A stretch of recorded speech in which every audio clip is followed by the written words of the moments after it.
नमस्कार मित्रों, communication today और भारतीय विद्यापीठ के संयुक्त तत्वावधान में संचालित की जा रही वेबिनार श्रृंखला की 151वीं कड़ी में आज आप सभी का स्वागत, अभिनंदन। 14 जनवरी आज का दिन बड़ा महत्वपूर्ण, मकर संक्रांति। संपूर्ण देश में, देश के अलग अलग राज्यों में यह पर्व अलग अलग नामों से मनाया जा रहा है। तो समस्त देशवासियों को मकर संक्रांति की हार्दिक शुभकामनाएं और हमारे जो सारे पार्टिसिपेंट्स आज इसमें जुड़ रहे हैं उन सबको भी बहुत बहुत बधाई, शुभकामनाएं। किसी भी कार्यक्रम को शुरू करने के पूर्व, जैसे कि हमारी परंपरा है, एक प्रतीकात्मक अभिव्यक्ति सरस्वती वंदना के माध्यम से मैं निवेदन कर रहा हूं। मेरठ के शहीद Mangal Pandey PG girls college में अंग्रेजी विभाग की associate professor doctor Usha Sahni से सरस्वती वंदना की प्रस्तुति के लिए डॉक्टर उषा साहनी शिक्षण के साथ साथ साहित्य की विभिन्न विधाओं से भी सक्रिय रूप से जुड़ी हुई है। आपके 3 काव्य संग्रह, एक कथा संकलन तथा शोध प्रबंध प्रकाशित हो चुके हैं। सोशल मीडिया के माध्यम से आप निरंतर अपनी सृजनात्मक अभिव्यक्ति करती रही हैं और समय समय पर उन्हें एक संकलन के रूप में भी आप प्रकाशित कर रही हैं। इस वेबिनार श्रृंखला की आयोजन सचिव के रूप में प्रारंभ से ही आपका जुड़ाव रहा है। मैं आपसे अनुरोध करूंगा कि आज के इस कार्यक्रम की शुरुआत सरस्वती वंदना से करें। डॉक्टर उषा साहनी। धन्यवाद सर। माँ शारदे के श्री चरणों में 4 पंक्तियां प्रस्तुत कर रही हूँ। या कुंदेन्दु तुषार हार धवला, या शुभ्रस्राविता,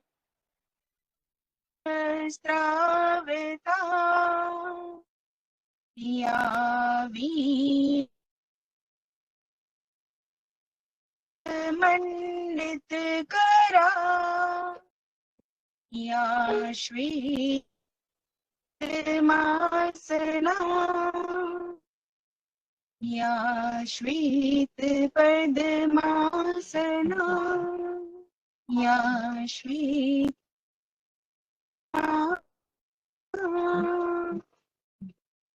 A very warm welcome to one and all present here on this virtual platform. It's a great those who are connected platform that we are able to run this webinar series without any break in between, starting from 20th October 2020, 2nd of October 2020. Professor Bhanavat, who is the strongest pillar behind this entire webinar series, he took the decision in the period of pandemic, which was a very difficult time, but then after starting with this webinar series under the umbrella of communication today, we have completed 100 webinars out there. And fortunately, and it was a very good academic association with Bharati Vidyapeeth New Delhi, that we could start with another century of our webinar series, starting from 101st webinar under the umbrella of communication today in collaboration with Bharati Vidyapeeth New Delhi. Today we are running with 151st. So 50 we have already done with this collaboration, and today is the 151st webinar that we are going to have here on this platform. Already we have completed more than 350 eminent speakers on various topics under the supervision of Professor Bhanavat. He is one of the person who has taken this communication today, the Media Bilingual Journal, at a very, very prominent position, which is very big help for all the research scholars, academicians, practitioners as well. Professor Bhanavat is running a channel also, YouTube channel, wherein all the researchers, academicians, practitioners, whenever they find time, if not getting right time to be here on this platform, they can very well check out with the bank Media Education's bank that has been created by Professor Bhanavat to check out all those topics which are important for their studies. All the links are provided there, which can be checked, and the knowledge related to all these media dimensions can be availed from there. Today, we are having Dr. Bala Lokendra from BHU Varanasi, who is going to share his insights, and I'm sure that we all are going to be benefited from his knowledge, experiences, and expertise on his subject. Thank you so much, sir. Over to Professor Bhanavat. बहुत बहुत आभार आपके इस पृष्ठभूमि की जानकारी देने के लिए। और जैसा आपने बताया, आज हमारे साथ डॉक्टर बाला लखेंद्र हैं, जिनका व्यापक अनुभव ब्रॉडकास्टिंग, टीचिंग, डेवलपमेंट कम्युनिकेशन और रिसर्च आदि अनेक क्षेत्रों में है, जिनका विस्तृत परिचय जब हम उन्हें विधिवत रूप से आमंत्रित करेंगे अपना वक्तव्य देने के लिए, उस समय दूंगा। बातचीत को शुरू करने के पहले मैं सुश्री प्रियंका सिंह से अनुरोध करूंगा कि वे आज के हमारे जो मुख्य वक्ता हैं, एक्सपर्ट हैं, डॉक्टर बाला लखेंद्र, उनका ई बुके से स्वागत करें। जैसे कि हमारी परंपरा है कि जो भी हमारा एक समारोह होता है, कार्यक्रम होता है, तो हम बुके भेंट करके हमारे अतिथियों को सम्मानित करते हैं।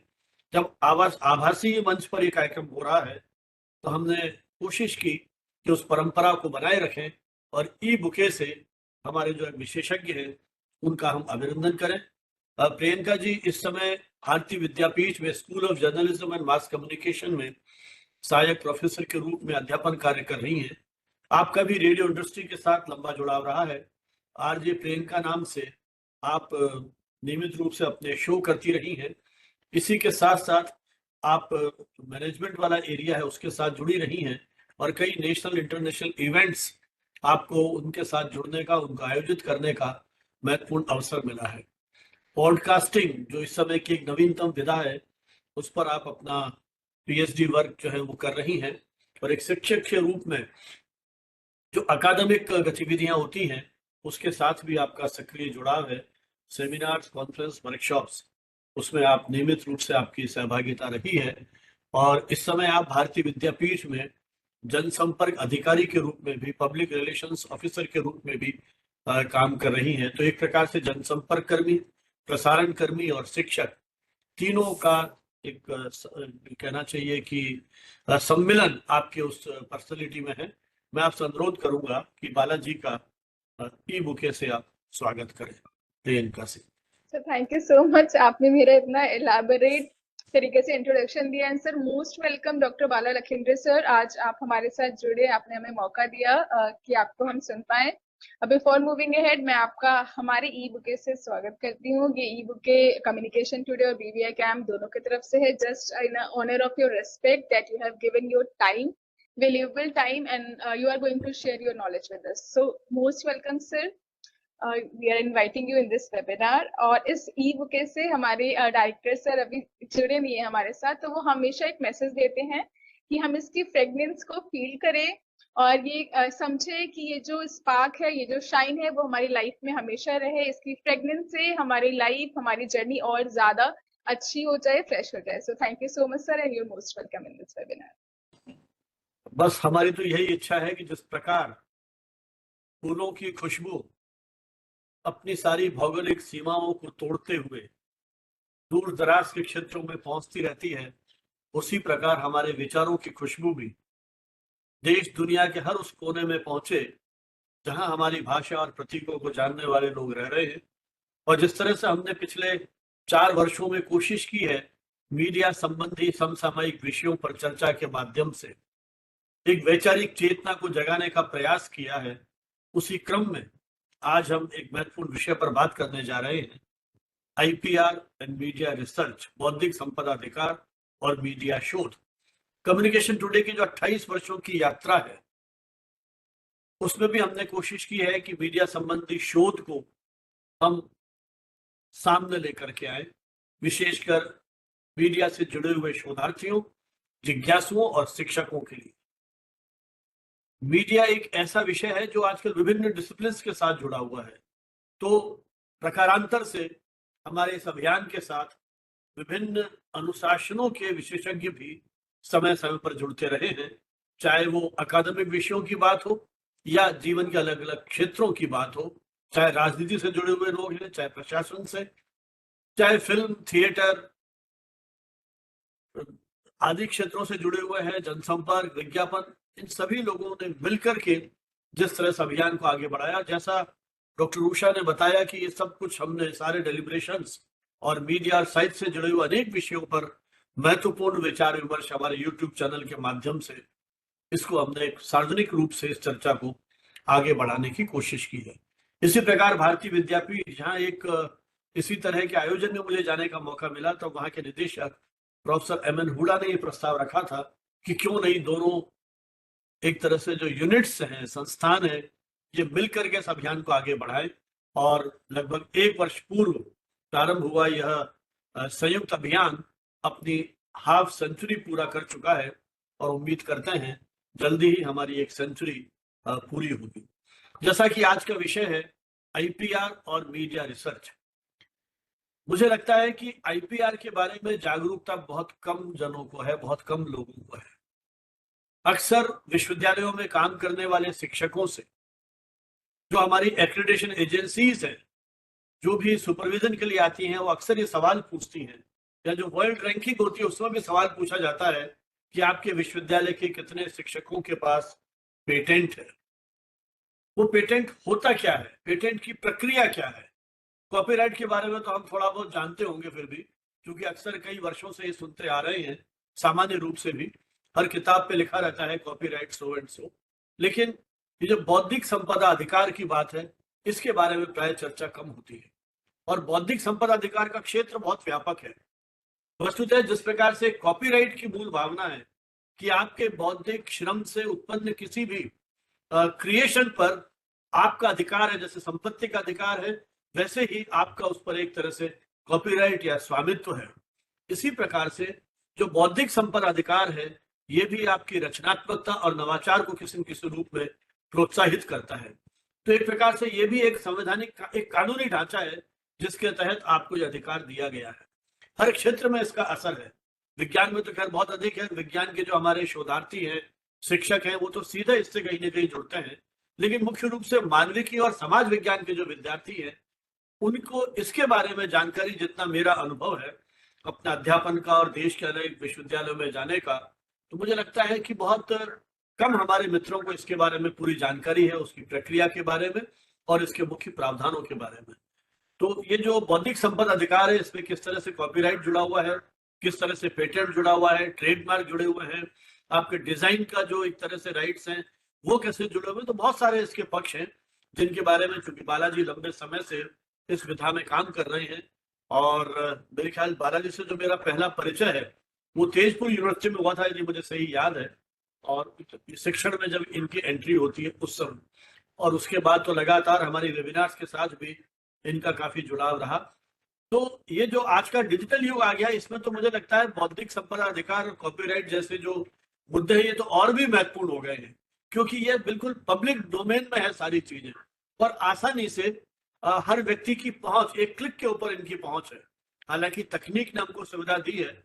आज जब यूट्यूब पे हम कोई चीज अपलोड करते हैं, तो मान लीजिए कोई कॉपीराइटेड वीडियो आ गया है, तो वो तुरंत उसको कैच कर लेता है और उसको रोक देता है, उसको उस पर प्ले नहीं होने देता है, और बाद में फिर एक मैसेज आ जाता है हमारे पास कि आपका इसमें कॉपीराइटेड जो मटेरियल है इसको यूज किया गया है, और ये भी बता देता है कि इससे आपके जो कॉपीराइट स्ट्राइक है या नहीं है, मतलब जिसके कॉपीराइट को आपने यूज किया है, क्या उसने परमिशन दे रखी है आपको यूज करने की। तो इस तरह बहुत सारी चीजें जुड़ी हुई हैं। तो इस तकनीक ने कई तरह की सुविधाएं भी दी है आपको, आप ट्रेस कर सकते हैं। इस तरह के आपके पास सिस्टम आ गया है कि आपके वीडियो को जो आपने यूट्यूब पे डाला है, कितने और लोगों ने उस यूट्यूब पे डाला है, वो भी आप चेक कर सकते हैं। तो बहुत बहुत सारी संभावनाएं इसमें एक तरह से आ गई हैं। तो आपका जो डेटा है, आप रिसर्च करते हैं, और मीडिया में तो जो ओरिजिनल काम है वो बहुत हो रहा है, क्योंकि मीडिया केवल अखबार नहीं है, मीडिया केवल रेडियो टीवी नहीं है, इसमें विज्ञापन भी है, फिल्म भी है, थिएटर भी है, सीरियल्स भी हैं, आप कंटेंट खुद डेवलप कर रहे हैं, तो बहुत सारी चीजें हैं। तो वहाँ किस तरह से ये बौद्धिक संपदा अधिकार जो है वो लागू हो सकता है, और किस तरह से हम उसका रजिस्ट्रेशन करा सकते हैं। क्या ये निःशुल्क है? जो कॉपीराइट तो बिल्कुल निःशुल्क है, आपको कहीं इसका पैसा वैसा देना नहीं पड़ता है, और जिस क्षण रचना अस्तित्व में आई उस पर आपका कॉपीराइट लागू हो जाएगा। लेकिन ये पेटेंट के लिए आपको क्या करना पड़ता है, इसकी क्या प्रक्रिया है, कहाँ फीस जमा होती है, बहुत सारी ऐसी चीजें हैं जिनके बारे में हमको जानकारी होनी चाहिए यदि हम मीडिया शिक्षण और मीडिया रिसर्च से जुड़े हुए हैं। तो बालाजी से मैंने अभी कुछ दिन पूर्व जब टेलीफोन किया, इनको आप कलकत्ता में थे, कल ही वहां से आए, फिल्म फेस्टिवल से जुड़े हुए थे, ऑब्जर्वर के रूप में आप वहां गए। तो बालाजी से जब जब भी मेरी बात होती रही तो उनका जो एक व्यापक अनुभव है उसका मैंने एक तरह से एहसास किया है। टीचिंग में आने के पहले आप आकाशवाणी, जो ब्रॉडकास्टिंग का हमारा दुनिया है, उससे जुड़े हुए रहे। करीब 2 दशक तक आपने रेडियो इंडस्ट्री के साथ काम किया और देश के अनेक जो आकाशवाणी के केंद्र हैं वहां आपको काम करने का मौका मिला। तो पूरे उस प्रसारण की दुनिया को बदलते हुए उन्होंने देखा है। वो जब आप ये सुबह ही मेरी आपसे बात हो रही थी कि एक दौर वो था जब आकाशवाणी के जो वो आते थे हमारे पास एंकर्स और वहां के ब्रॉडकास्टर्स, तो कोई रिकॉर्डिंग करनी होती थी तो वो यूनिवर्सिटी में उस कमरे को बंद करा करके, पंखा बंद करा करके, और उसके बाद रिकॉर्डिंग करते थे, आवाज नहीं आए। आज ये सारी दुनिया एक माइक्रोफोन में सिमट गई है, टेलीफोन पे बात हो जाती है। तो किस तरह से ये सारा बदलाव आया है, डिजिटलीकरण हुआ है, उस सबके आप प्रत्यक्ष साक्षी हैं। और इसी तरह शिक्षण की दुनिया भी किस तरह से बदल रही है, तो उन सबको आपने देखा है। तो उसके पहले आप आकाशवाणी में रहे, और उसके इसके अलावा जो आपने जिन एरियाज में काम किया वो एनएसएस में भी आपका बहुत जुड़ाव रहा। और जो रीजनल सेंटर है पटना का, मिनिस्ट्री ऑफ यूथ अफेयर्स, आप सब जानते हैं कि नेशनल सर्विस स्कीम, राष्ट्रीय सेवा योजना, संयोग से मेरा जुड़ाव इसके साथ 1975 जब देश में आपातकाल लगा था तब योजना शुरू की गई थी। तो एक एक महीने के कैंप लगते थे, वहां से मेरा भी जुड़ाव, हम विद्यार्थी थे उस समय, तब एनएसएस के साथ जुड़ा हुआ। तो आप एनएसएस के एक तरह से यूथ ऑफिसर के रूप में भी आप उससे जुड़े रहे, और आपने जिस तरह से कंट्रीब्यूट किया एनएसएस में, उसका एक परिणाम था कि 1994 में उस समय जब प्रधानमंत्री थे, यदि मुझे सही याद है, तो शायद नरसिम्हा राव जी उस समय प्राइम मिनिस्टर थे, क्योंकि हमारी यूनिवर्सिटी में उस समय इंडियन साइंस कांग्रेस हुई थी, तब नरसिम्हा जी आए थे हमारी कॉन्फ्रेंस में, जैसा मुझे याद आ रहा है। तो नरसिम्हा राव जी ने आपको उस राष्ट्रीय पुरस्कार से, राष्ट्रीय सेवा योजना के उस पुरस्कार से भी आपको सम्मानित किया था। एनएसएस के साथ साथ एनसीसी से भी आपका जुड़ाव रहा और 20 सर्टिफिकेट आपने लिया। इसी तरह से भारत स्काउट एंड गाइड, तो स्काउट भी रहे आप, उसकी भी ट्रेनिंग की है। तो देखिए कितना मल्टी डायमेंशनल आपकी पर्सनैलिटी है कि अपने विद्यार्थी जीवन में और उसके बाद के करियर में ये जो 3 एक तरह से पिलर है जीवन में, अनुशासन को एक तरह से विकसित करने के लिए, क्योंकि एनसीसी तो अनुशासन का एक तरह से पर्याय है, हमारी जो मुख्य आर्मी है उसकी सेकंड लाइन है ये, तो उससे जुड़े रहे। एनएसएस का जो सेवा भाव है, इसी तरह से scout, Bharat scout and guide, इसके भी आप जुड़े रहे। और रेडियो में रहते हुए विशेषकर कम्युनिटी रेडियो, इससे आपका विशेष जुड़ाव रहा।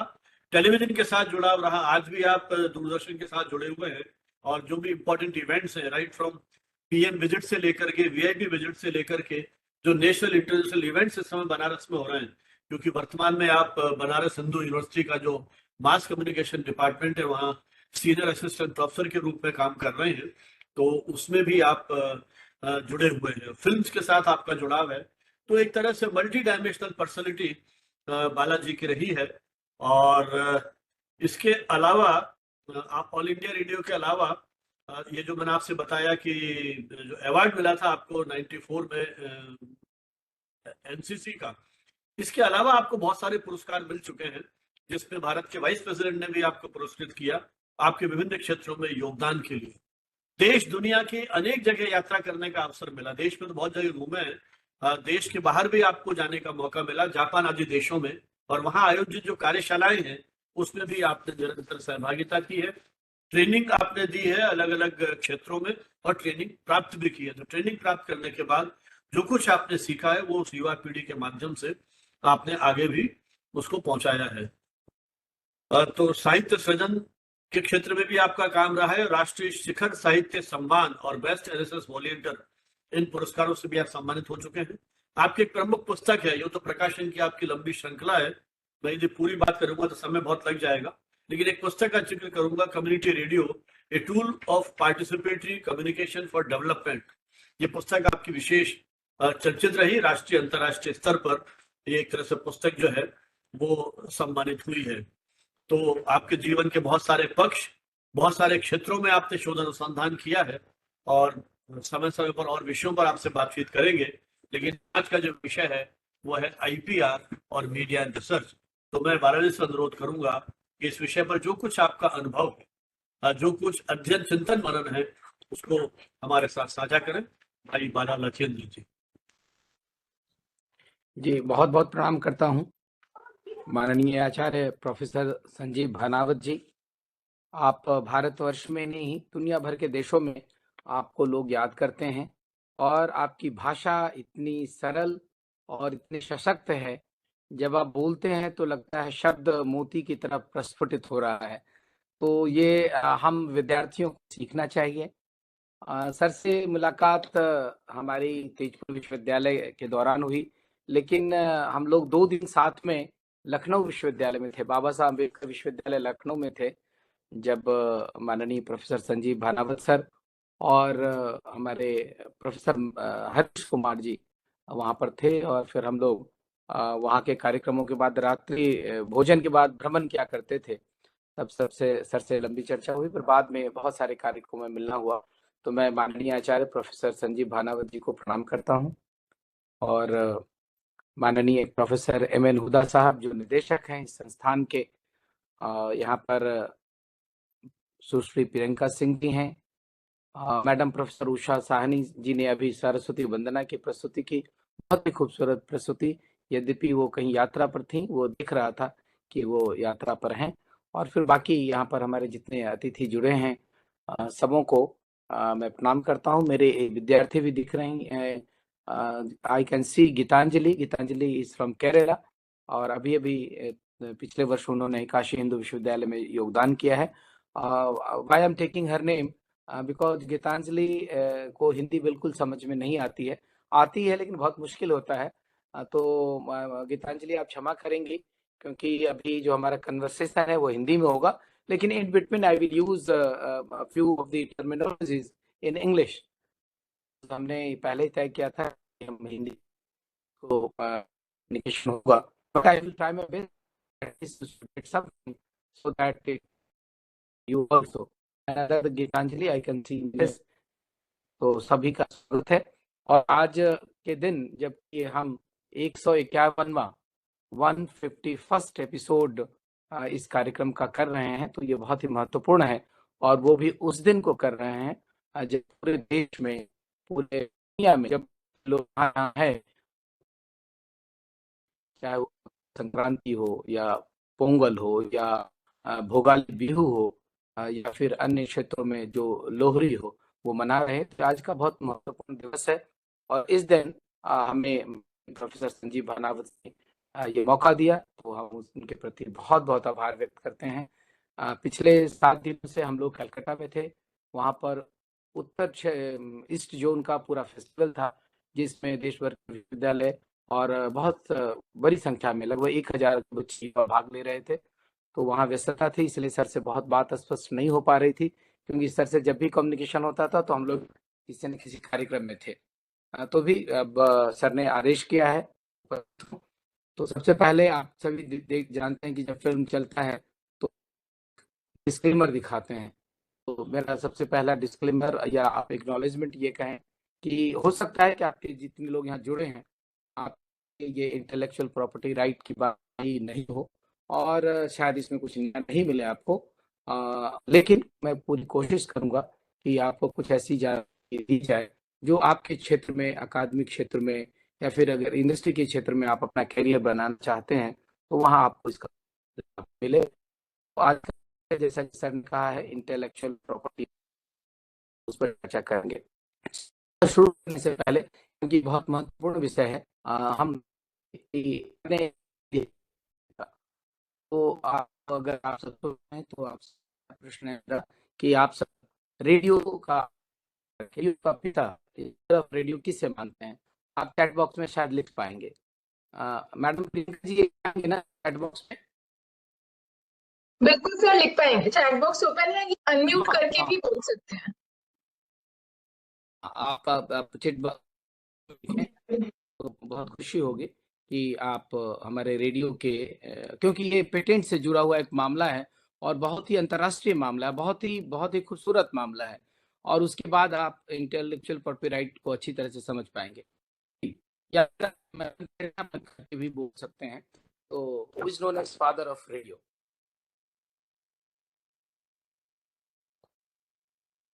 यहाँ से मीडिया के ही लोग हैं, आप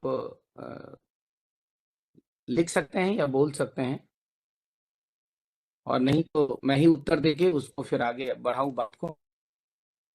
जी सुरेंद्र कुमार जी कुछ कहना चाह रहे हैं,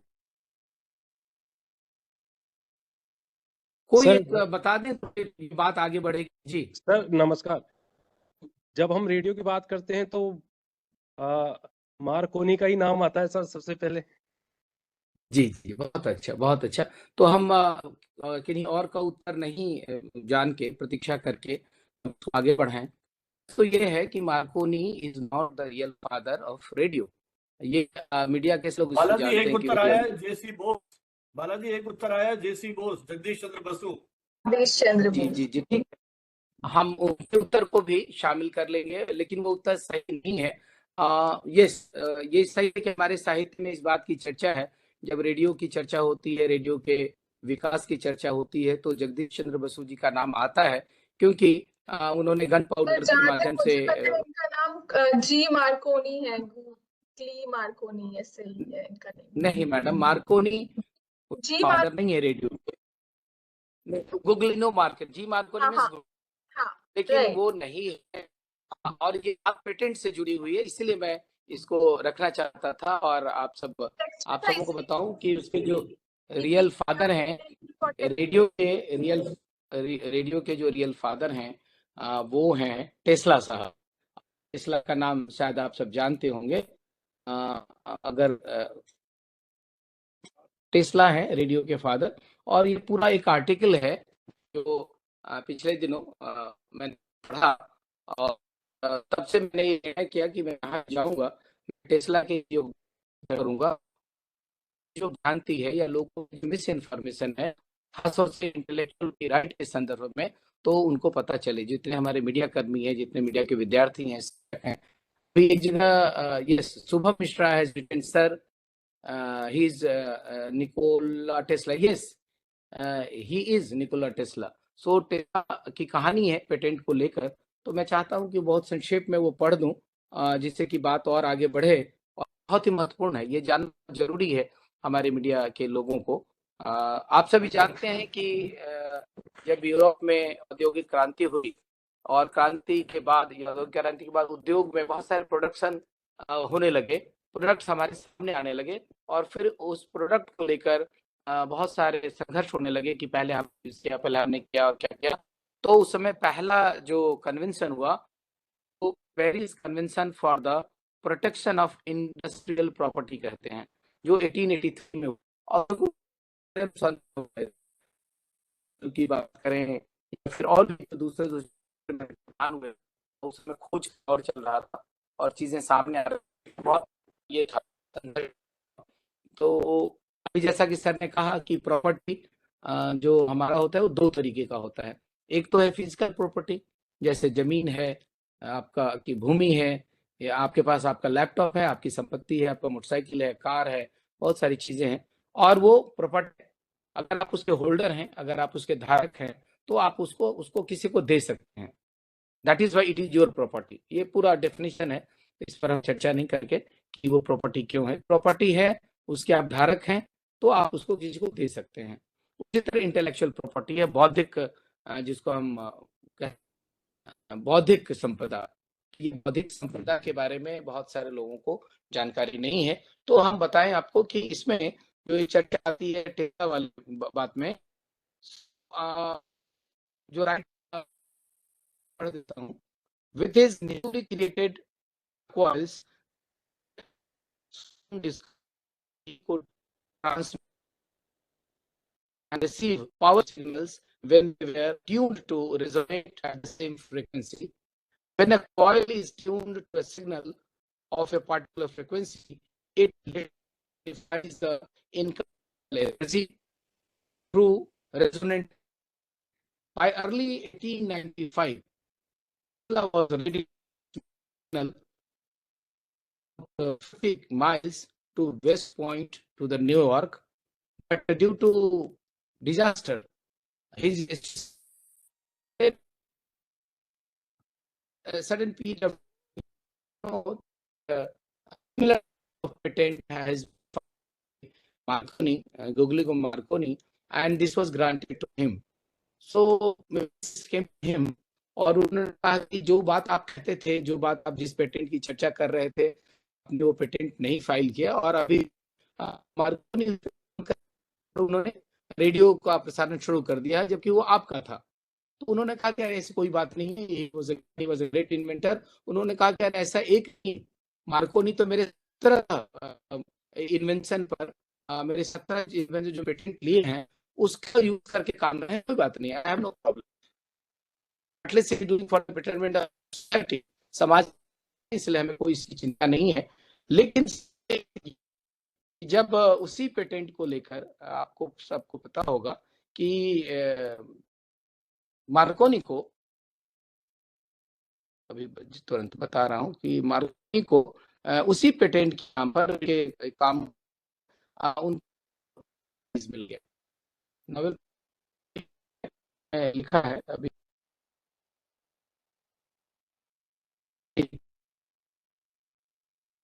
1904 में इस पेटेंट को लेकर मार्कोनी नोबेल प्राइज, तब वो सैटर्ड हुए, उनको लगा यार जो काम मेरा है को मिल रहा है, सो ही विल टू द चले गए और खुश होगी कि मार्कोनी के डेथ के पहले कुछ ही दिन पहले सुप्रीम वहां के कोर्ट ने ये निर्णय लिया कि यस, रेडियो का जो सिग्नल है इसका इन्वेंशन मार्कोनी जी ने किया था, so this given to him. लेकिन ये बातें बहुत पहले की हो, लगभग 50 वर्ष हो गए हैं, उससे भी ज्यादा। सूचना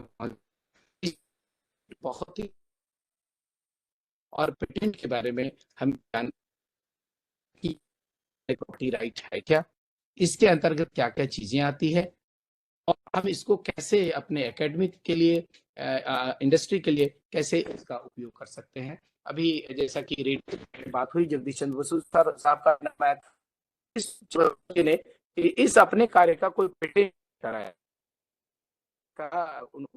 होता, हो गया होता, तो शायद जगदीश चंद्र बसु को ही इसके लिए कहा जाता, उनका फादर माना जाता, या लेकिन वो पेटेंट हुआ नहीं था।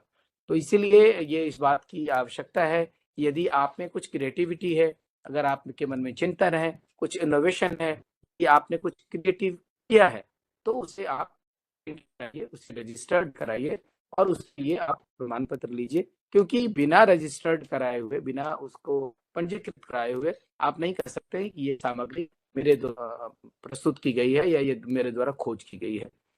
इंटेलेक्चुअल तो हम जानेंगे, यहाँ पर 3 बातें हैं। एक तो इंटेलेक्चुअल प्रॉपर्टी राइट, तो इंटेलेक्चुअल आप जानते हैं, जिसको हम कहते हैं बौद्धिक प्रॉपर्टी, और राइट का माने अधिकार। अगर आपके पास कोई लैंड है तो आप जब आपने कोर्ट में उसकी रजिस्ट्री कराई और कोर्ट ने कहा कि हाँ ये जो चीज है ये प्रियंका जी का है, ये जमीन प्रियंका जी का, उसके लिए रजिस्ट्रेशन होता है, इंटेलेक्चुअल प्रॉपर्टी और रजिस्ट्रेशन आदि आप क्लेम कर सकते हैं कि ये जो वस्तु है, ये जो विचार है, या ये जो ये, तो इंटेलेक्चुअल प्रॉपर्टी राइट को अगर हम डिफाइन करने की बात करें तो इंटेलेक्चुअल प्रॉपर्टी राइट और intellectual property is ability to think, to understand, create idea, जो न्यू आइडियाज हैं, नए आइडिया कर पाते हैं, और ये बहुत है, इसलिए इसे बौद्धिक संपदा कहते हैं। इंटेलेक्चुअल प्रॉपर्टी है ह्यूमन, हमारा जो स्किल है, अब अभी सब बहुत चर्चा हो रही है पूरे दुनिया में लाइफ स्किल के बारे में, उसमें कम्युनिकेशन स्किल, लेकिन ये जो चिंता वो जिसके लिए इंटेलेक्चुअल प्रॉपर्टी राइट की चर्चा होती है। इंटेलेक्चुअल प्रॉपर्टी राइट्स में बहुत सारी चीजें आती है, जिसमें जो आपके इनोवेशंस हो रहे हैं, जैसे हमने आप रेडियो के बारे में कहा, टेलीविजन और भी जो दुनिया भर की जो जितनी चीजें हैं, उनका जो इनोवेशन है इसके अंतर्गत आता है और उसको पेटेंट के रूप में आप रजिस्टर्ड कराते हैं। बुक्स, आप जानते दुनिया भर की किताबें, अगर कोई एक नाम हम ले, जैसे जंगल बुक है, तो जंगल बुक के जो राइटर हैं जानते होंगे, वो जब जंगल बुक की बात करें तो उन तक पहुंचेगा, उनका नाम आएगा। अभी सरकार भी रहते कॉपीराइट के बारे में, तो इसमें कॉपीराइट का मामला है और उस पर हम थोड़ी आगे करेंगे। पेंटिंग है, पेंटिंग की बात आती है तो मोनालिसा की पेंटिंग या फिर लास्ट सफर की पेंटिंग या फिर ऐसे प्रमुख पेंटिंग है जिनके कॉपी आप कर ही, क्योंकि ये ऑलरेडी पेटेंटेड है, रजिस्टर्ड है, दुनिया भर के लोग उनके बारे में जानते हैं। यहाँ तक कि जो गीत हैं, जो गाने हैं, गानों को भी हम वो रजिस्टर्ड कराते हैं और उसको अपने पेटेंट के नाम पे उसको हम शामिल कर लेते हैं। लेकिन जो हमारे संगीत हैं, आपने देखा होगा पिछले दिनों राजस्थान के हैं, माननीय संजीव भानावत सर हैं, तो राजस्थान में कुछ फिल्में आई, मैं फिल्मों का नाम कि वो मामला होगा, तो और जो कुछ फिल्में बनी वहाँ उन्होंने लोक संगीत को लेकर, मैं का नाम भी नहीं लूंगा यहाँ पर, वहाँ जो पॉपुलर लोक संगीत है, बहुत ही जन सामान्य में चर्चित है, उसको लेकर उन्होंने गाने बनाए, फिल्मों में शामिल किया और ये उनके गीत है। ये बिल्कुल गलत है। जब कोई क्लेम नहीं करता है ठीक है, लेकिन यदि कोई क्लेम करेगा, अगर मामला कोर्ट में जाएगा तो ये बातें उलझ जाएगी। तो इसीलिए इस दिशा में भी बहुत जरूरी है, जो सारे गीत लिखे हैं जिन्होंने, ये गीत जिनके हैं उनके पास ही रहना चाहिए, उनका अधिकार उनके पास ही चाहिए। सिंबल्स, आप जो जितने सारे चिन्ह, अगर और उसको देख के आप कनेक्ट हो जाते हैं। अगर आप किसी जैसे मैं बात करूं मैकडोनल्ड का, तो मैकडोनल्ड का जो एम है, आप उसे देखते ही अपने को कनेक्ट कर लेते हैं। तो ये भी डिजाइन पेटेंट के अंतर्गत आता है और कोई दूसरा व्यक्ति इसको पेटेंट करा ही नहीं सकता है।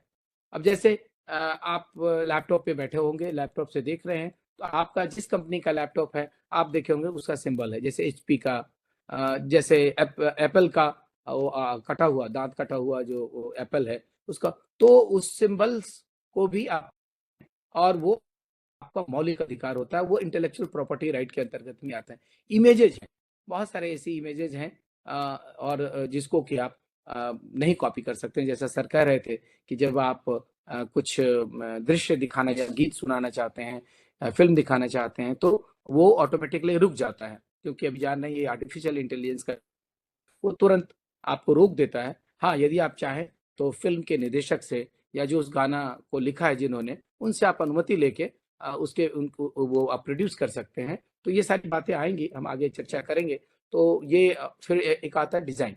तो अभी जितने डिजाइन है, अभी जैसे मान लीजिए किसी व्यक्ति ने ये पंखा के लिए सोचा, इनोवेशन किया कि मेरे पंखे में 3 वो है, 3 तीलियां हैं जो उसमें से हवा आती है, और कोई अनुसंधान करके वो सोचेगा कि हम इसमें 2 कर दें, तो उसको नोवेलिटी दिखाना होगा कि इस 2 से क्या नोवेलिटी होगी, हवा ज्यादा आएगी, हवा कम आएगा, बिजली की खपत कम होगी। इसे आपको, जब आप इसके लिए डिजाइन को पेटेंट कराएंगे तो उसमें आपको बताया रखा होगा, आपका एग्जामिनेशन होगा। तो ये इस प्रक्रिया पर हम बातचीत करेंगे। ये जो इंटेलेक्चुअल प्रॉपर्टी राइट है, अभी जितनी चर्चा उसको ह्यूमन माइंड, ये हमारे मानसिक जो मनुष्य की जो मानसिक शक्ति है उससे वो चीजें आती है। तो इसमें और जो सामान्य प्रॉपर्टी है जिसको हम फिजिकल प्रॉपर्टी कहते हैं, दोनों में बहुत अंतर है। लेकिन एक समानता ये है कि जब आपको दोनों पर अधिकार हो जाए, दोनों आपके अंतर्गत आ जाए, अधिकृत हो जाए आप, तो आप उसको इजीली ट्रांसफर कर सकते हैं, इजीली दूसरे को दे सकते हैं, चाहे वो फिजिकल प्रॉपर्टी हो, चाहे वो आपकी जमीन हो, चाहे आपका फ्लैट हो, या फिर आपने जो डिजाइन आपको पेटेंट कराया है उसको। लेकिन उसके लिए आपका पहले वो पंजीकृत होना चाहिए, रजिस्टर्ड होना चाहिए। वैसे सर काशी की बात कर रहे थे, बनारस की बात कर रहे थे। बनारस में जमीन खरीदना अपने आप में बहुत मुश्किल काम है, क्योंकि एक ही जमीन 4 लोगों से लोग बेच देते हैं और उसका जो मालिकाना हक होता है किसी और का होता है, तो वहां फिर वो मामला संपदा का होता है। और फिर तो इस तरह से हमारा इंटेलेक्चुअल प्रॉपर्टी राइट के लिए, अभी हमने एक उदाहरण दिया रेडियो का, तो ऐसे कई ऐसे केसेस हैं जिसमें कोर्ट में बात चल रही है और उसकी और हमें ध्यान देने की आवश्यकता है। तो जो इंटेलेक्चुअल प्रॉपर्टी राइट है वो उसकी 3 महत्वपूर्ण बातें हैं।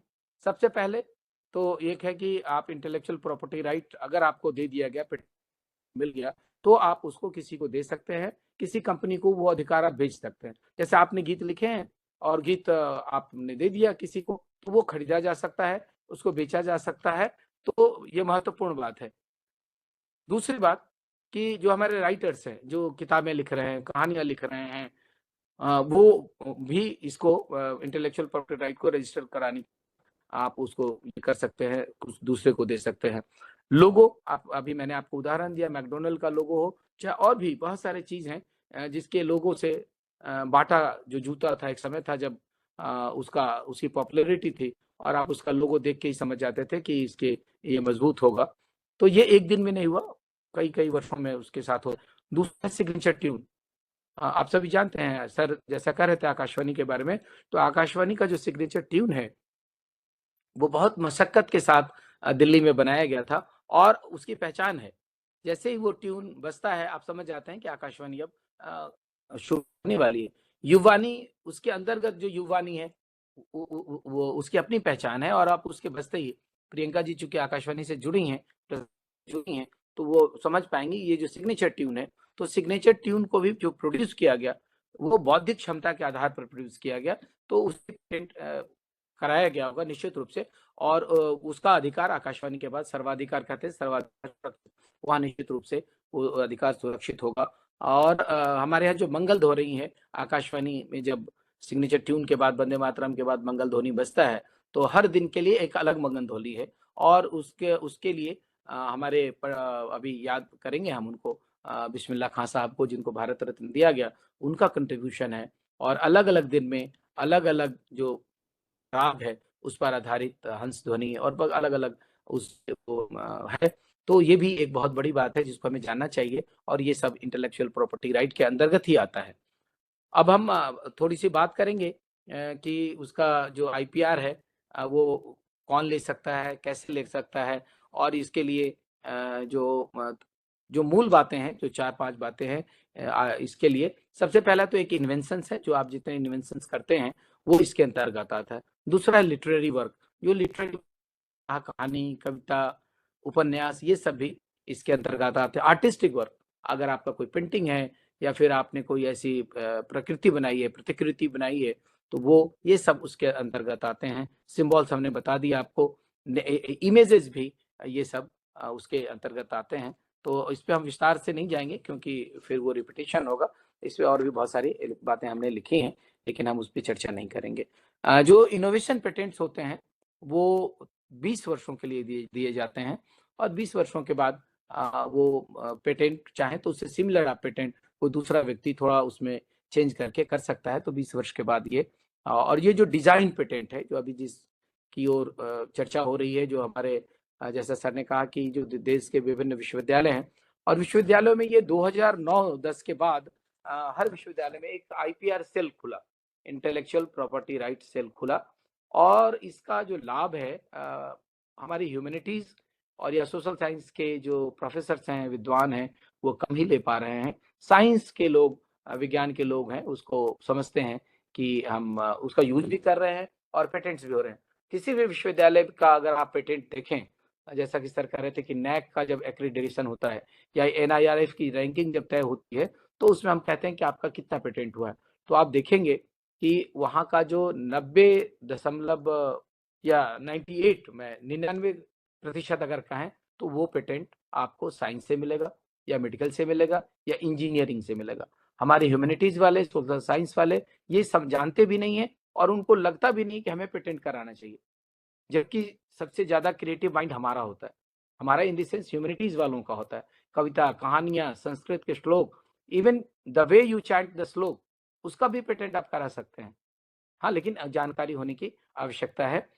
और हम जैसा हम थोड़ी सी बातचीत आगे इस संदर्भ में कॉपीराइट एक्ट के बारे में करेंगे, पेटेंट रजिस्ट्रेशन के बारे में करेंगे और ट्रेडमार्क के बारे में भी करेंगे, ट्रेडमार्क का रजिस्ट्रेशन कैसे होता है और वहाँ रजिस्ट्रेशन किस तरह से आरंभ हो सकता है। ये जो ट्रेडमार्क एक्ट है वो 1999 में हुआ, बहुत बाद में। जो दूसरे पेटेंट्स हैं वो उसके बहुत बाद में हुआ। पेटेंट अमेंडमेंट एक्ट 2005 में हमारे देश में लागू हुआ और उसकी शुरुआत 1 जनवरी 2005 से हुई है। मुझे लग रहा है जो मीडिया के विद्यार्थी हैं या और भी शोध करने वाले हैं, उनको इस बात की जानकारी होनी चाहिए कि अभी जो पेटेंट की चर्चा हो रही है जिस पर, उसका अमेंडमेंट वो उसको कहते हैं the patent amendment act 2005 and it is implemented with effect from 1 January of 2005। और दूसरा जिस कॉपीराइट एक्ट की बात सर कर रहे थे वो 1957 से हमारे यहाँ है और 60 वर्ष होते हैं। अगर किसी, जैसे मुंशी प्रेमचंद जी ने जो उपन्यास लिखे वो 60 वर्षों के लिए था, जो हो गए मृत्यु के 60 वर्ष तक ये कॉपीराइट उनका रहेगा। उसके बाद वो कॉपीराइट मुक्त हो जाएगा। आप चाहें तो उन कहानियों पर फिल्में बना सकते हैं, आप नाटक लिख सकते हैं या फिर और उसका दूसरा प्रयोग कर सकते हैं। उसमें आपको परमिशन लेने की आवश्यकता नहीं है। पेटेंट से संबंधित जो बहुत महत्वपूर्ण बातें हैं वो आपको, आप चाहे तो वेबसाइट लिख लें या आप गूगल पे जाएंगे तो वहां मिल जाएगा आपको। ipindia.gov.in पे ये आपको वहां पर बहुत सारी सूचनाएं हैं, यहाँ से आप डिजाइन और ट्रेडमार्क के बारे में रजिस्ट्रेशन कर सकते हैं, उस पर चर्चा कर सकते हैं। और हमारा एक कॉपीराइट का जो वेबसाइट है वो है copyright.gov.in। इस पर कॉपीराइट के बारे में डिटेल्स आपको मिल जाएगा, उसकी चर्चा होगी। थोड़ी बात अगर हम हिस्टोरिकल बैकग्राउंड की करें, शुरू में हमने आपसे कहा कि यूरोप में औद्योगिक क्रांति हो रही थी, उस समय बहुत सारे प्रोडक्ट्स मार्केट में आ रहे थे और फिर उस समय एक रस्साकसी, एक वो संघर्ष हो रहा था कि नहीं पहले मैंने खोजा था। तो इसके लिए Paris convention for the protection of industrial property 1883 आया। उसके बाद वन कन्वेंशन हुआ for protection of literary and artistic work. हमने कहा कि दोनों में अंतर है, लिटरेरी और आर्टिस्टिक वर्क में। उसके लिए उसके 3 वर्ष बाद 1886 में वहां पर वो बना और पूरे दुनिया भर में उसको अपनाया भी गया। और इन सबों को शामिल करने के लिए भारत में इंटेलेक्चुअल प्रॉपर्टी राइट के लिए आईपी इंडिया हमारा एक ऑर्गेनाइजेशन है और उसी तरह दुनिया भर के इंटेलेक्चुअल प्रॉपर्टी राइट को हैंडल करने के लिए उसकी सहूलियत के लिए WIPO है, WIPO World Intellectual Property Organization. आप उस पे जाके बहुत सारी चीजों की जानकारी प्राप्त कर सकते हैं। और इंडिया में जो हमारा IPR है वो मूल रूप से जो जिन चीजों के लिए काम कर रहा है वो है copyright, trademark, patent, geographical indication. आप सभी अभी बहुत सारे लोग ये पिछले वर्षों में 3-4 वर्षों में बहुत पॉपुलर हुआ है GI। लोग बोलते हैं GI टैग, लेकिन उन्हें पता ही नहीं है कि GI टैग है क्या, GI टैग कौन देता है, GI टैग किसको मिलता है। अभी जैसे जो खिलौने हैं या जो उस क्षेत्र का प्रमुख उत्पाद है उसको GI टैग दिया जाता है और GI टैग के माध्यम से आप क्लेम कर सकते हैं कि ये जो वस्तु है या ये जो उत्पाद है ये राजस्थान का है, इसलिए राजस्थान का उस पर क्लेम है। या ये प्रोडक्ट या ये रेशम सिर्फ आसाम यूज को भी कर सकता है, लेकिन उसका जो क्लेम करेगा वो आसाम करेगा कि नहीं ये मेरा प्रोडक्ट है। तो ये जो GI टैग देने का काम है वो भी हमारा जो IPR है उसके अंतर्गत आता है और उसके लिए हमारे यहाँ भारत सरकार का संस्थान है। फिर डिजाइन, जो मैंने आपको कहा कि आप बहुत सी चीजों के लिए डिजाइन तैयार करते हैं। अभी आपने देखा होगा कि एक ट्रॉली जो पहले सर को याद होगा कि जब लोग यात्रा करते थे रेल में या बसों में, वो एक बड़ा सा वो डब्बा जैसा वो लेके चलते थे, फिर उन कुली को ढूंढना पड़ता था और फिर यात्रा कितना दुष्कर हुआ करता था, कठिन हुआ करता था। और उस सामान के कारण कई बार लोग ट्रेन भी छूट जाती थी, क्योंकि कुली लेके माथे पे वो आ रहे हैं, पता चला कि उनका जो बॉगी है सबसे आगे लगा है और वो पहुंचाते। लेकिन अभी उसका डिजाइन आप देख रहे हैं कि इतने तरह के ट्रॉली आ गए हैं, स्मार्ट ट्रॉली।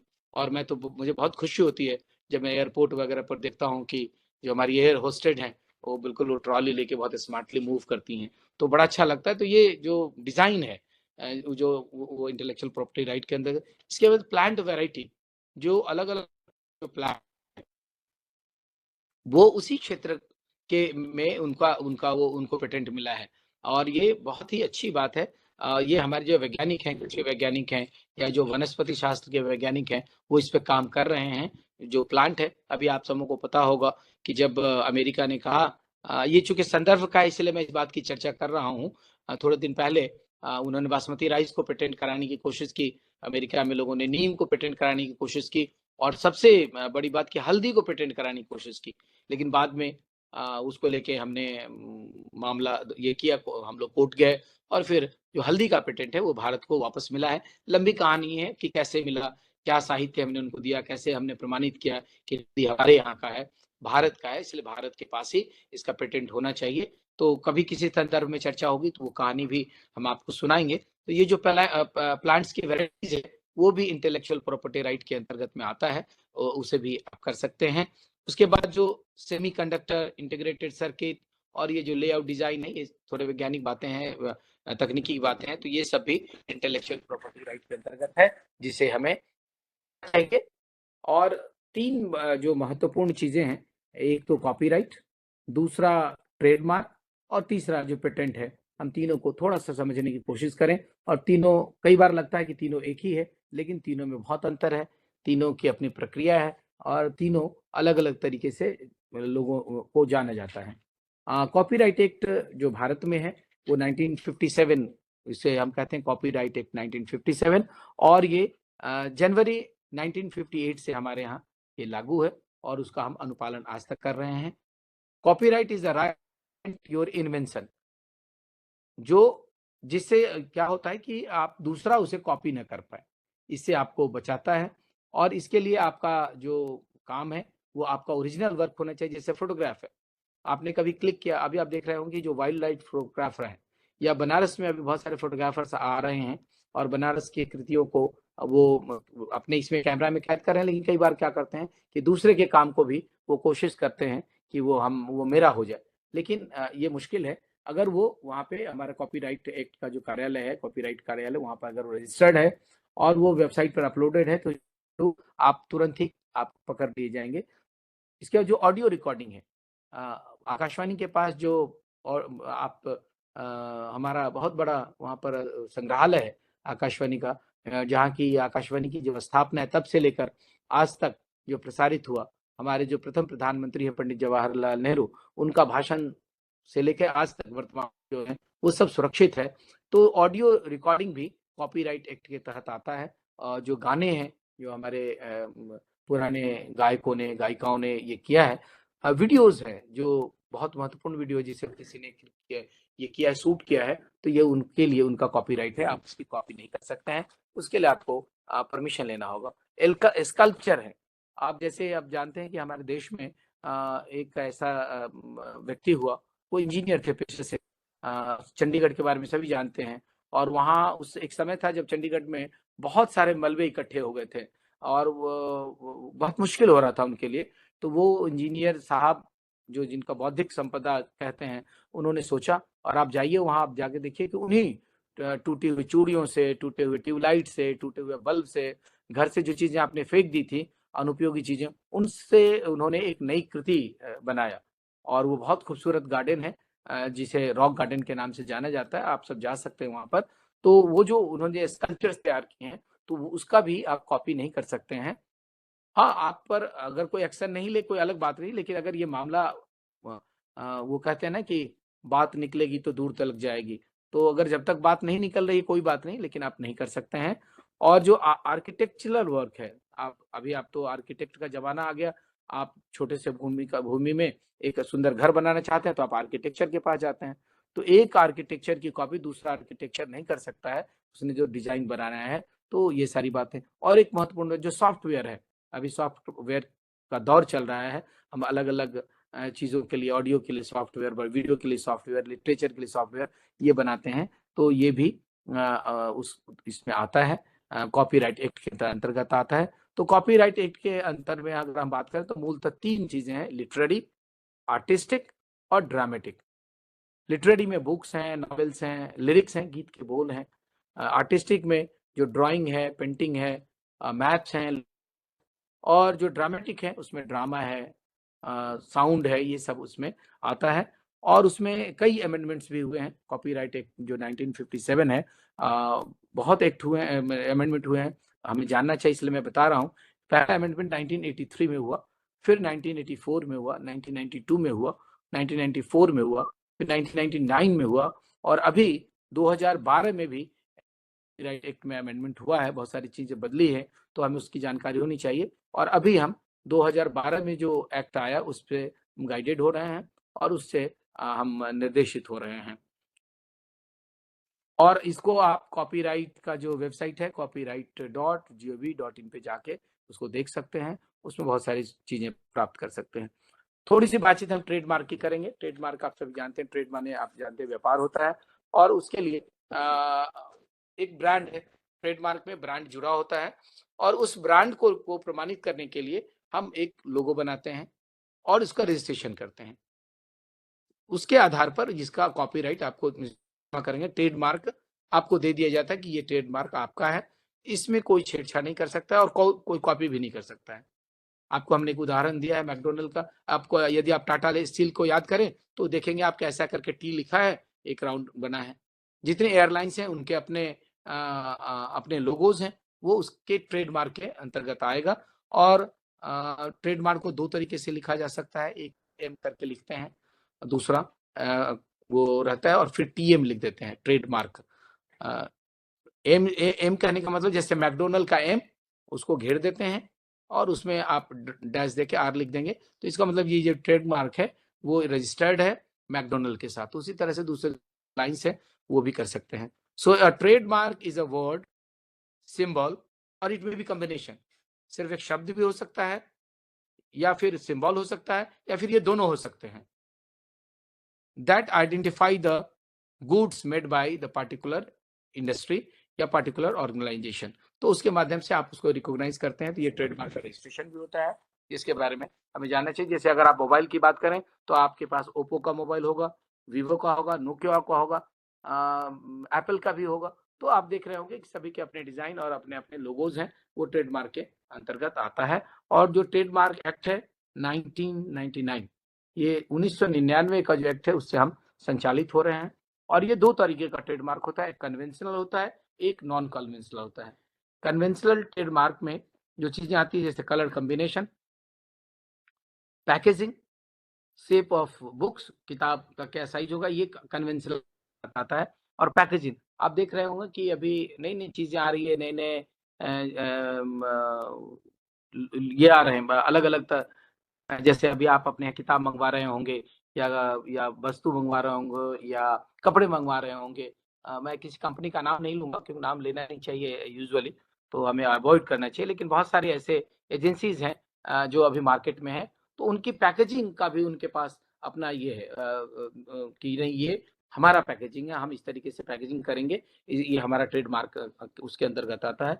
और दूसरा है नॉन कन्वेंशनल, जिसमें आप जो डायनेमिक वर्क है, आपको जान के बहुत आश्चर्य होगा, शायद या पहले से आप जानते होंगे, यहाँ तक जो स्मेल है, जो सुगंध है, उसको भी रजिस्टर्ड कई कई देशों ने कराया है, और लेकिन जी इसकी जानकारी हमारे पास नहीं है। यहाँ तक कि टेस्ट, आप जानते हैं कि मैकडोनल्ड का, क्षमा करेंगे मैकडोनल्ड, मुझे नाम नहीं लेना चाहिए, फूड प्रोडक्ट उनका अपना टेस्ट है, टेस्ट को भी उन्होंने रजिस्टर्ड कराया कि इस तरह का टेस्ट सिर्फ मेरा है, और उसको कि हम कैसे प्रोड्यूस करते हैं, क्या करते हैं, ये सारी बातें हैं। तो ये उसके अंतर्गत आता है, ट्रेडमार्क रजिस्ट्रेशन के अंतर्गत आता है। और इस दिशा में बहुत काम हुए हैं जिसके बारे में हमारे पास थोड़ी सी जानकारी कम है, तो आवश्यकता इस बात की है कि हम लोगों तक पहुंचे, उनको बताएं। और अंत में हम बात करेंगे पेटेंट्स की, जिसकी चर्चा शुरू होने की, और हमने बताया कि मार्कोनी साहब और टेस्ला साहब ने कैसे ये किया और पेटेंट कैसे फिर उनको मिला। तो पेटेंट जो ग्रांट होता है वो इन्वेंशंस के लिए होते हैं, खोज के लिए, जो नए विचार हो, नया थॉट हो, चाहे, और ये जो साइंटिफिक प्रोसेस है जिसके बाद उस प्रक्रिया को वो एक्सेप्ट करते हैं और फिर बताते हैं कि हाँ आपके साथ है। इनमें तीन बातें महत्वपूर्ण है। सबसे पहली बात तो ये, इट मस्ट बी न्यू, जो आपके आइडिया हो वो बिल्कुल न्यू हो। उसके बाद ये नॉन ऑब्वियस, कई बार लोग कहते हैं कि अच्छा हमने ये किया तो इसमें नया क्या है भाई, बहुत आसान है, अच्छा ये तो पहले से था, इसमें नया क्या है। No, it should not be. जब वो सुने तो लगे उसको कि हाँ ये जो है इसमें कुछ नयापन है, देयर इज समथिंग न्यू, और समथिंग आवश्यक, वो बहुत जरूरी भी है। इसलिए और जो तीसरी बात है वो it should be, it must be capable of industrial application. जैसे आपने कुछ कहा कि ये चीज है, तो उसको जब हम इंडस्ट्री में ले जाएंगे तो इंडस्ट्री में वो किए जाने योग्य चीजें होनी चाहिए। तो ये 3 प्रमुख बातों की जो आपका आइडिया हो, जैसे अभी बहुत सारी कंपनियां आ रही हैं जो नए-नए प्रोडक्ट लेके आ रहे हैं मोबाइल के लिए या टेलीविज़न के लिए या फिर आपके लैपटॉप्स के लिए, तो वो भी पेटेंट करा रहे हैं जो सर्किट का। तो उसमें ये 3 बातें महत्वपूर्ण है। एक तो बिल्कुल न्यूनेस, नई बातें, और वो नॉन ऑब्वियस होनी चाहिए। ये नहीं कह रहे बहुत सामान्य सी बात है, क्योंकि जब ये पेटेंट कार्यालय में आप जाएँगे तो वो सारी चीज़ें वहाँ आपको ये उसका जवाब देना पड़ेगा, और ये उसके आइडियाज़ के उसके आधार पे नया प्रोडक्शन हो। और इंडस्ट्रियल रिवॉल्यूशन की बात होने लगी, जैसे मैंने एक एग्जांपल दिया आपको ट्रॉली के बारे में। हमने बताया कि कैसे हमारा जो हमारी यात्रा है कैसे सहज हो रही है खोजों से। ये जो इन्वेंशन का जो ये है राइट, इन्वेंशन का जो राइट है 20 वर्षों के लिए दिया जाता है, जिसमें आप इन्वेंशन करते हैं, इंडस्ट्रियल इन्वेंशन, जो आपके विचार से जो इंडस्ट्रियल इन्वेंशन होता है 20 वर्ष के लिए होता है। 20 वर्ष के बाद वो जो आइडियाज हैं वो आपके नहीं होते हैं, या जो इन्वेंटर है या जो खोज किया हुआ ऑर्गेनाइजेशन उसका नहीं होता, बाद में वो कॉमन लोगों के लिए खोल दिया जाता है वो। और जो हम अब बात करेंगे डिजाइन के बारे में। पेटेंट के अंदर एक डिजाइन आता है। जब आप कोई डिजाइन करते हैं तो वो डिजाइन 10 वर्ष के लिए होता है, और उसको आप रिन्यू करा सकते हैं अगले 5 वर्ष और।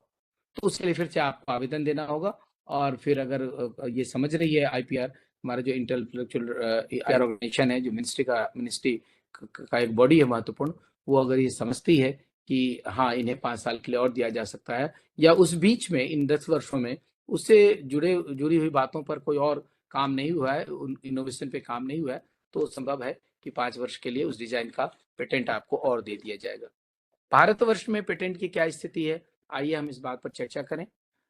सर अभी हम ठीक चल रहा है ना, या फिर कुछ प्रश्न ले लें बीच में? जी जी जी जी जी जी। तो पूरे भारतवर्ष में जी हाँ, तो पूरे भारतवर्ष में इंटेलेक्चुअल प्रॉपर्टी राइट को लेकर जो हमारे 4 केंद्र हैं, प्रमुख केंद्र 4 हैं पूरे देश में, दिल्ली, कोलकाता, मुंबई और चेन्नई। यहाँ हमारे कार्यालय हैं इंटेलेक्चुअल प्रॉपर्टी राइट को लेकर, भारत सरकार का कार्यालय है। आप इन कार्यालयों में जाकर, वहाँ पर जाकर आप ऑफलाइन भी आवेदन कर सकते हैं और ऑनलाइन भी कर सकते हैं। तो ऑफलाइन की अपनी सीमाएं हैं, ऑनलाइन की अपनी सीमाएं हैं, अपनी उनके लिए आपको अपॉर्चुनिटीज है, उसके अपने अलग अलग ये हैं। तो उसमें कई स्टेप्स हैं।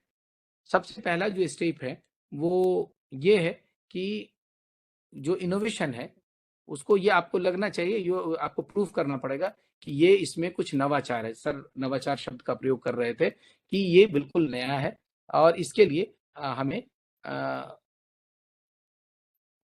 जब आप वो करेंगे, इस पर जब आप काम करेंगे तो आपको एक ढूंढना पड़ेगा, जैसे अभी गूगल है या फिर और भी जो दूसरे माध्यम है, सर्च इंजन है, वहां जाकर आपको ढूंढना पड़ेगा कि इसमें जो मैं कह रहा हूँ क्या इसके पहले इस पे कुछ काम हुआ है क्या।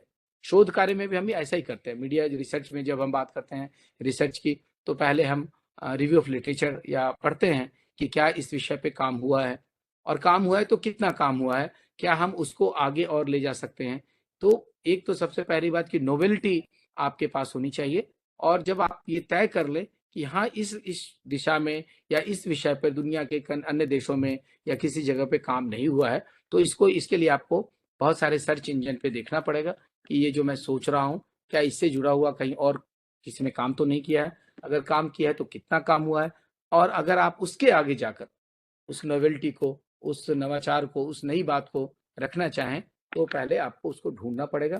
पहला जो स्टेप है आपके पेटेंट को लेकर, पेटेंट डिजाइन को लेकर, ये कि आपको ये देखना पड़ेगा कि हाँ ये मूलतः मेरा ही काम होगा, किसी और का काम नहीं होगा। उसके बाद आपको ये ले जाएंगे और वहां पर इंडस्ट्री में आप इसको में भी कराएंगे अलग अलग, जैसे आपने डिजाइन किया, मैंने एक उदाहरण दिया बैग का, तो अलग अलग इंडस्ट्री में आप जाके वहां पर चर्चा करेंगे तो आपको पता चलेगा कि हाँ ये इसमें कुछ नयापन है, नई बात है। तो वहां से ये बात शुरू होगी, और उसके बाद जो आपका काम है वो ये कि आपको रजिस्टर करना होगा आईपीआर के इस पे वेबसाइट। मैंने पहले भी बताया आपको कि उसका जो वेबसाइट है वो है ipindia.gov.in। जैसे आप जानते हैं कि कभी भी नए ऑर्गेनाइजेशन आप जब जुड़ते हैं, शुरू में जब हम लोग विविकैन से जुड़ना हम लोगों ने शुरू किया तो हमने रजिस्ट्रेशन किया वहाँ पे, उसमें आपका सारा डिटेल्स आपको देना पड़ेगा, आपका जो डाटा है वो बिल्कुल सही होना चाहिए, आपकी आइडेंटिटी बिल्कुल सही होनी चाहिए। और उसमें एक बहुत महत्वपूर्ण बात ये है कि उसके पहले आप जब वेबसाइट पर जाएं, वेबसाइट पे अकाउंट बनाएं, उसके पहले आपके पास क्लास 3 डिजिटल सिग्नेचर होना चाहिए। उस आप you can create class 3 digital signature, और क्योंकि उसके बिना आप वहाँ पर अपना अकाउंट नहीं खोल सकते हैं, अकाउंट नहीं खुलेगा और आपको कठिनाई होगी। सो फर्स्ट थिंग कि नवाचार, आपका जो आइडिया है, आपका जो विचार है, आपने जो सोचा है, आपको लगता है कि ये बिल्कुल नया है, इससे एक रिवोल्यूशन आ जाएगा, तो पहले ये कर लें। दूसरी बात कि इंडस्ट्री में जाके या जो आपका एजेंट है उसके माध्यम से ये तय कर लें कि बिल्कुल इंडस्ट्री में इसका उपयोग हो सकता है और ये प्रभावशाली हो सकता है। इससे हमारा जो मानव समुदाय है वो प्रभावित होगा, इससे उनको लाभ होगा, और फिर तब आप उसके लिए जाए। और उसमें फॉर्म 1 पहले रजिस्ट्रेशन जब आपका हो जाएगा तो आपके पास एक पासवर्ड आपको मिल जाएगा, आप एक नया आईडी आप जनरेट कर लेंगे और उसके माध्यम से आप फॉर्म 1 भरेंगे। जो फॉर्म 1 है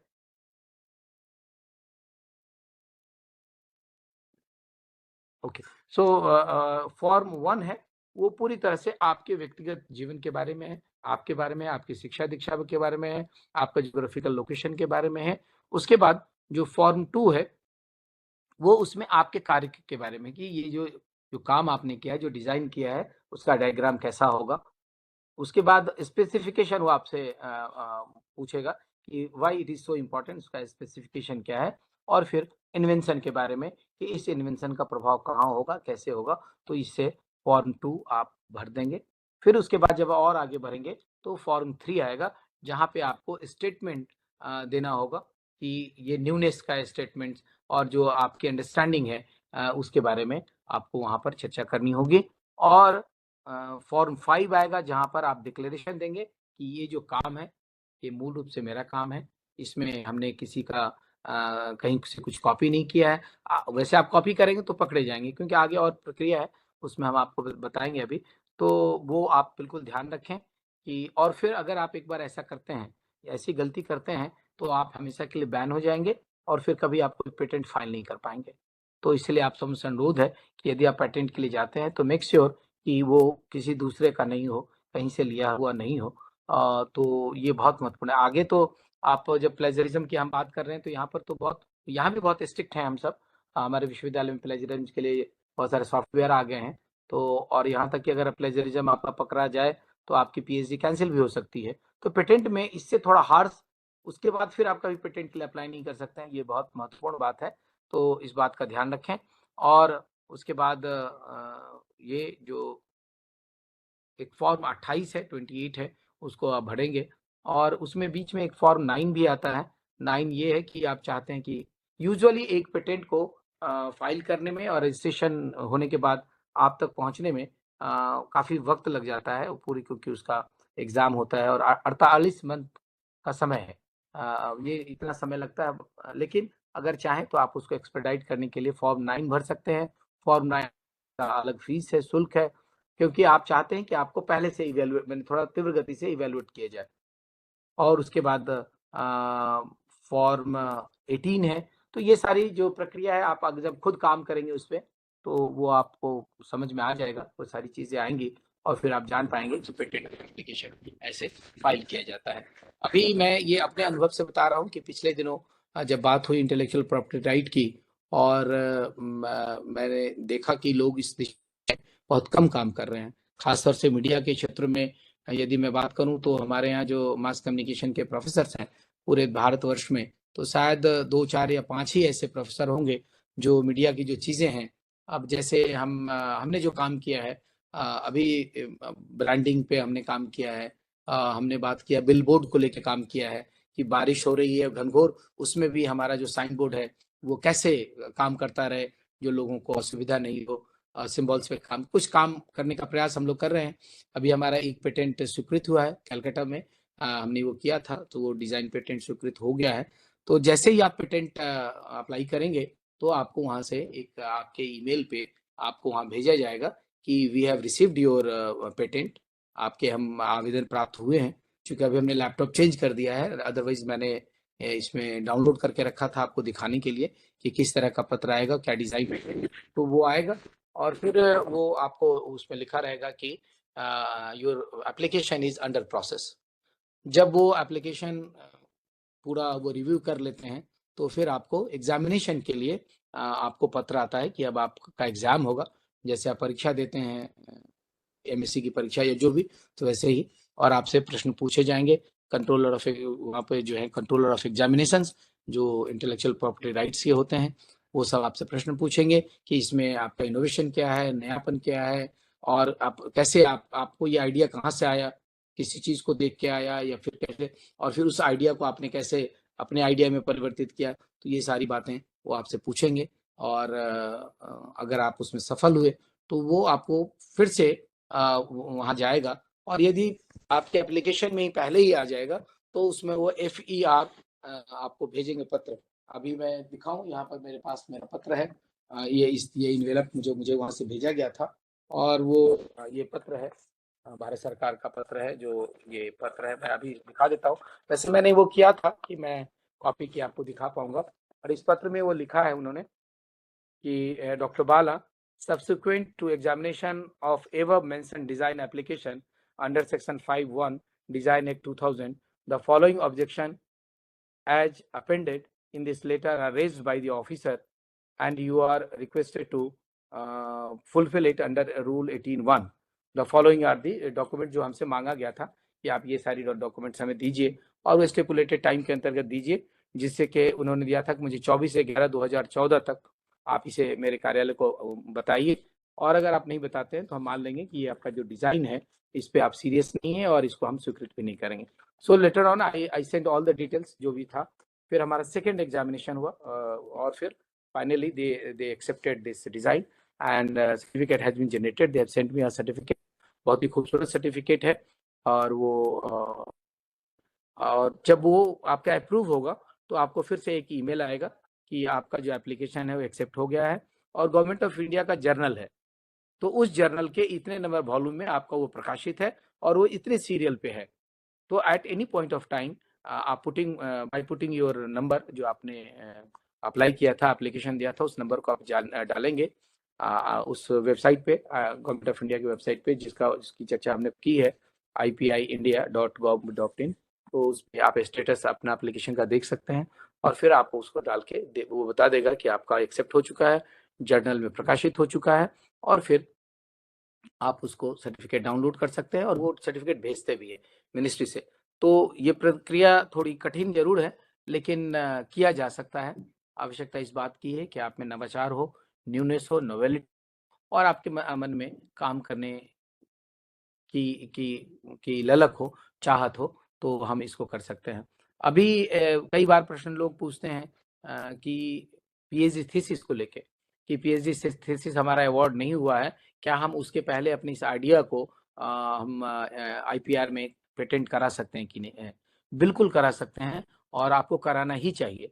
अगर आपका रिजल्ट आउट हो गया, PhD डिग्री अवार्ड हो गई, और वो चीज पब्लिक डोमेन में आ गया, then you can not do this.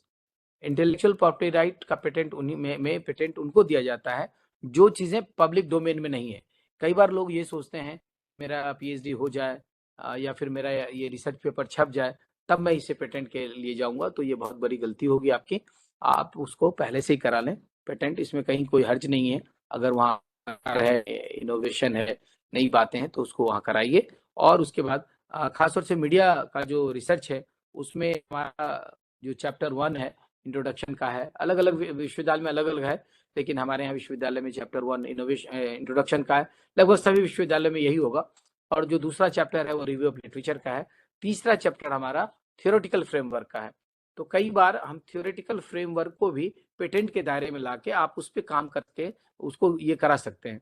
आप सभी जानते हैं कि जो मीडिया की जितनी थ्योरीज हैं, मीडिया में आप सभी बिलबुल श्रैम और बहुत सारे जितने हमारे मीडिया के ज्ञाता हैं, उन्होंने कुछ मॉडल दिए हैं।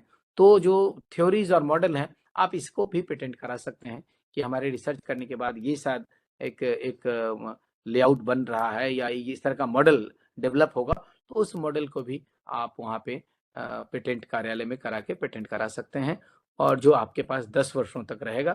और अगर आप रिन्यू कराते हैं तो अगले 5 वर्षों के लिए आप और भी उसे रिन्यू करा सकते हैं। जब आप IPR का फॉर्म भरेंगे तो पहला फॉर्म जो है उसमें 1600 रुपये की राशि लगती है, वो पहला फॉर्म भरेंगे। जब वो आप 1600 रुपया ऑनलाइन पेमेंट करेंगे तब वो आपको का एप्लीकेशन एक्सेप्ट हो जाएगा। उसके बाद आपको एग्जामिनेशन का जो फीस है वो 4000 रुपया आपको देना पड़ेगा। इसके बाद 2500 रुपये का वो एक और शुल्क लेते हैं। तो कुल मिला के ये करीब जो शुरू का शुल्क है वो 8-9 हज़ार रुपये आता है।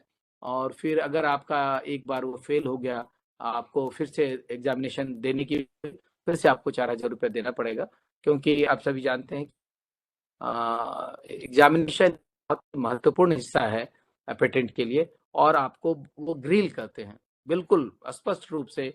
It is not so easy, they will ask you questions, several questions, and then you have to prove that this design or this idea is yours or by your organization, and then they will grant your certificate. That is why they are taking 48 months. लेकिन आप form 9 भर के उसको expedite कर सकते हैं। जैसे आपको लग रहा है कि नहीं ये मेरी मौलिकता है, इस पे हमें सर्टिफिकेट मिलना चाहिए, तो आप फॉर्म 9 भरिए, उसका शुल्क है वो आप दीजिए। और जैसे आप अभी सब सर जानते भी हैं, पहले हमारे यहाँ सिलेक्शन में इस तरह का कॉलम नहीं था, लेकिन अब हर असिस्टेंट प्रोफेसर के सिलेक्शन में आपसे पूछा जाता है कि आपने कितने हैं, और उसके लिए पेटेंट्स के लिए मार्क्स हैं। हर पेटेंट के लिए 10 मार्क्स हैं। तो उसके लिए कोई चाह रहा है कि नहीं अब हमारा इंटरव्यू होने वाला है और या हम फॉर्म भरने वाले हैं, तो you can deposit the extra amount for examination and expedite the process, and this is how you can get a patent certificate little early, or even for in 5 months or 8 months or 9 months, it depends on your nobility. और जो हमारा IPR का कार्यालय है वहाँ अगर ज़्यादा काम है तो ले सकता है। मुझे लगता है कि हमने थोड़ी सी बातचीत की है इंटेलेक्चुअल प्रॉपर्टी राइट के बारे में, प्रोसेस के बारे में, लेकिन फिर भी आपके मन में यदि कोई प्रश्न है, कुछ जानना चाहते हैं, तो please you can raise your hand और you can unmute yourself and you can ask questions. चलिए बालाजी, बहुत बहुत धन्यवाद। आपने काफी विस्तार से IPR की उस अवधारणा के बारे में जानकारी दी है और बहुत ही रोचक घटनाओं के माध्यम से आपने अपने विषय को स्पष्ट किया है। बल्कि मुझे तो लगा बड़ा एक मूलभूत अंतर कॉपीराइट में और इन दोनों में जो है, क्योंकि कॉपीराइट आइडिया पर लागू नहीं होता है कभी भी, जब तक रचना अस्तित्व में नहीं आएगी। मैंने आपको आइडिया दिया और आपने मेरे से पहले किताब छाप ली, तो मैं ये क्लेम नहीं कर सकता कि इस पे कॉपीराइट है, जबकि IPR में बिल्कुल कॉन्ट्रास्ट है कि आप आइडिया को भी रजिस्टर्ड करा सकते हैं। तो मुझे लगता है कि ये एक, और दूसरा जैसे हाँ तो 60 साल है और कोई कॉपीराइट रजिस्ट्रेशन की जरूरत नहीं है, और यहाँ ये 15 साल में दुनिया सिमट जाती है IPR में। तो ये भी मुझे लगता है कि बहुत ही बड़ा अंतर है शायद ये। तो सर उसका कारण ये है कि 15 वर्ष में बहुत सारी चीजें बदल भी जाएगी ना सर। तो आप क्या कहानी उपन्यास का भी IPR में रजिस्ट्रेशन करा सकते हैं? नहीं, आइडियाज का कर सकते हैं सर। इन्वेंशन में ऐड ऑन हो जाएगा, इसीलिए वो पैरामीटर है। नहीं, ऐड ऑन कब तक? आइडियाज का करा सकते हैं। हाँ नहीं, 15 साल बाद नहीं, 15 साल बाद अगर कोई व्यक्ति उसमें अपनी बातें या आइडिया करके वो करता है तो वो करा सकता है। हाँ जी, लेकिन वो आइडिया पे अगर आपने और बेसिकली सर ये आइडिया जो है जैसा जिसने हमने कहा आपको ज्योग्राफिकल इंडिकेशन आइडेंटिफिकेशन की बात की, या फिर हमने बाकी और भी स्कल्पचर और इन सारी चीजों की बात की, तो ideas should be related to innovation. आपने आइडिया दिया, आपने एक डिजाइन भी बनाया और फिर उसका रजिस्ट्रेशन कराया। जैसे मैंने एक एग्जांपल दिया आपका ट्रॉली का, तो 15 साल पहले जो ट्रॉली का स्वरूप था और आज अगर मार्केट में आप जाएं तो देखेंगे इतनी सारी चीजें लाइट वेट वाली। हम मुझे याद है कि 10 साल पहले जो हमारा ट्रॉली था वो बिल्कुल थिक वो उसका था पॉली इसका था। इनोवेशन होते रहे, वो सही कह रहे हैं आप। पहले तो बॉक्स होते थे जिसको लेके ट्रेन में बैठते थे और उसी पे माथा पे चढ़ के जाते करते थे। हाँ जी सर, नहीं बड़ा इंटरेस्टिंग है। उन्हें एक क्वेश्चन पूछना है सूरज देव प्रसाद सर। जी बताएं। सर नमस्कार। नमस्कार सर, मैं जी। सूरज देव प्रसाद और वर्तमान समय में मैं मेरठ में हूं और विज्ञान यूनिवर्सिटी है, यहाँ पे मैं असिस्टेंट प्रोफेसर हूं पत्रकारिता एवं जनसंचार विभाग में।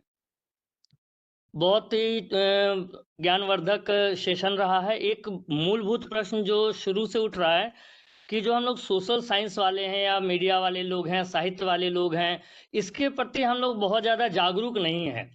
तो मैं इस चीज़ को सोच रहा था कि आखिर इसमें गलती हमारी कहाँ है? क्या जो भारतीय संदर्भ में जो पेटेंट है कि भारतीय सामाजिक सोच जो है, जिसमें ये था कि सर जो लिया यहीं से लिया, जो दिया यहीं दिया, तो ये जो संपदा है, चाहे वो प्राकृतिक है, चाहे वो मानसिक बौद्धिक संपदा है, ये सारी की सारी जो है इस प्रकृति की है, कुदरत की है, तो इसमें मेरा क्या है, अपना क्या है? ये जो सोच आया है इस कुदरत से आया है, इस सोच को हमने पूरी दुनिया को दे दिया। तो मुझे लगता है कि इस तरह की मानसिकता मेरी भी है, जिसके वजह से हम लोग इसके प्रति नहीं जा रहे हैं। तो थोड़ा सा भारतीय संदर्भ में प्राचीन समय में जो, चाहे वाल्मीकि हो, चाहे तमाम जो बड़े बड़े हमारे कवि गण हुए हैं, तो उन लोगों ने इसके प्रति क्यों नहीं सोचा कि हमारी चीज है तो इसको हम अपना, अपने नाम का टैग मार्क दे दें, इसको हम अपना जो है उसको अपना कहें, ऐसा करके इस पे थोड़ा सा भारतीय संदर्भ में सर इसको व्याख्यायित करिए, तभी हम समाज शास्त्र के लोग या जो सोशल साइंस वाले लोग हैं इस तरफ आगे आ पाएंगे।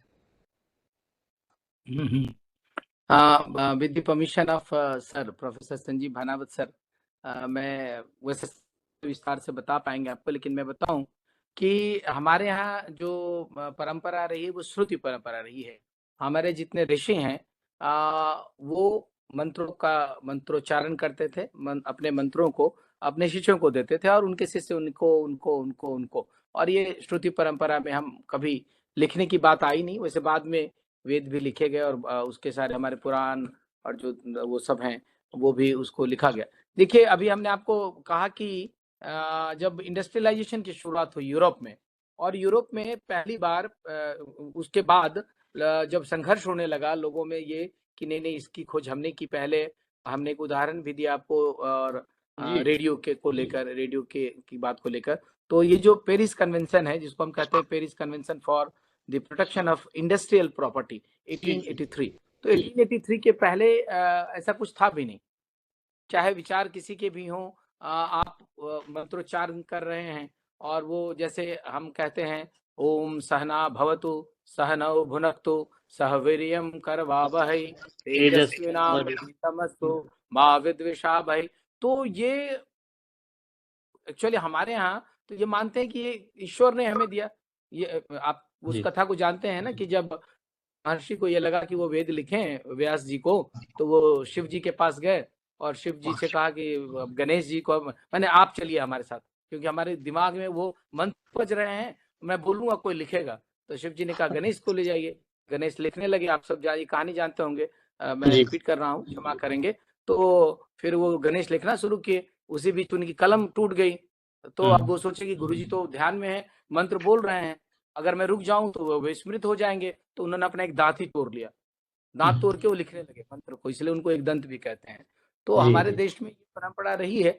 लेकिन जब देखिए हम कहते हैं आवश्यकता ही आविष्कार की जननी है। अब वो बातें कि हम हमारे जो पूर्वज थे वो तो सब कुछ दे देते थे। हमारे दधीची ने तो अपना हड्डी तक दे दिया, आप जानते हैं, मानव कल्याण के लिए।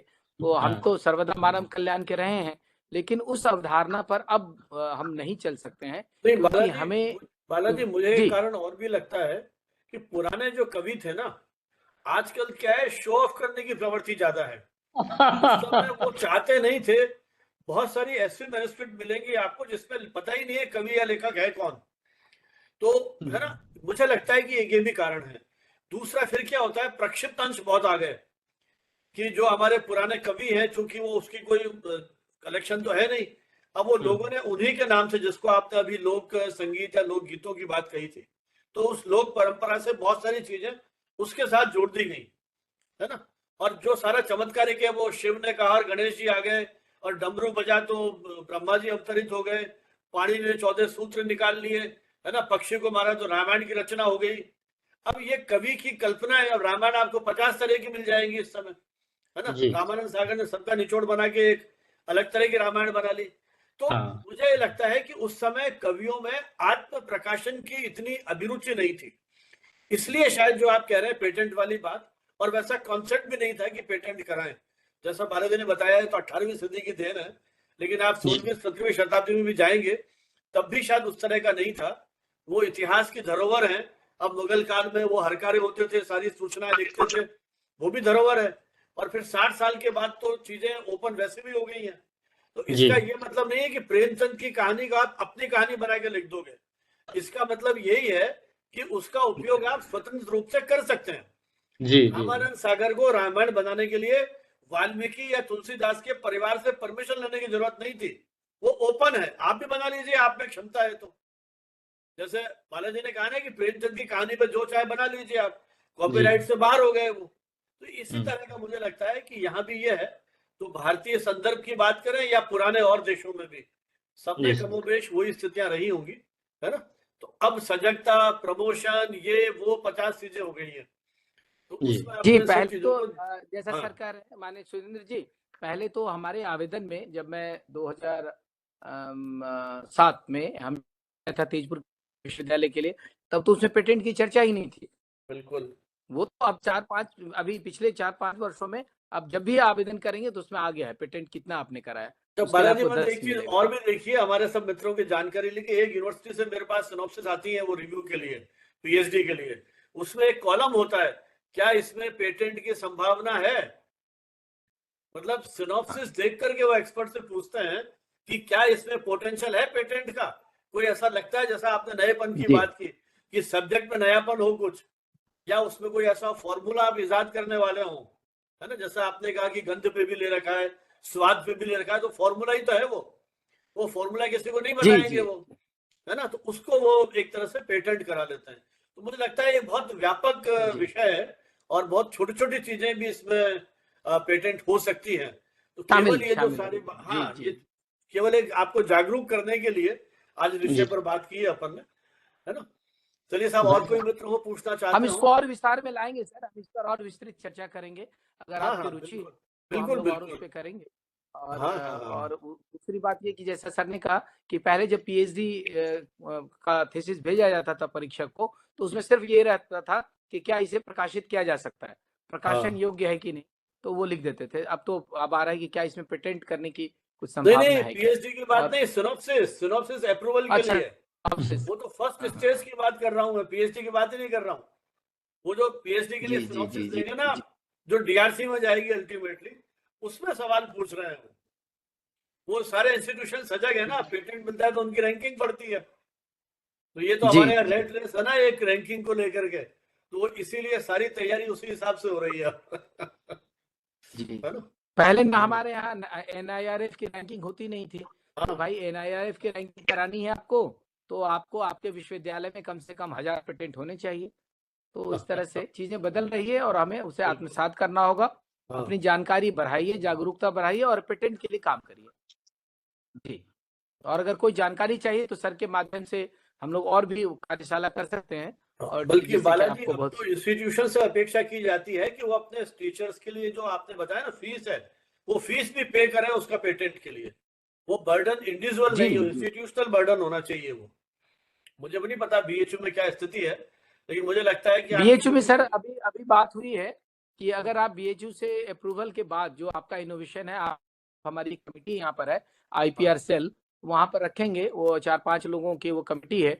अगर उनको लगेगा कि जो आपके विचार हैं वो पेटेंट होने योग्य है और इसे वहां पर हम फाइल कर सकते हैं, एप्लीकेशन भर सकते हैं विश्वविद्यालय की ओर से, तो ऐसी स्थिति में 30,000 रुपए तक की आर्थिक सहायता वो आपको देंगे। अभी ये बात चल रही है और ये शुरू लेकिन हो वहां जाएगी। फिर वही तो वही खतरा डिस्क्लोज कर दिया आपने आइडिया, और मान लीजिए अप्रूव नहीं हुआ तो आइडिया तो निकल गया बाहर। निकल गया।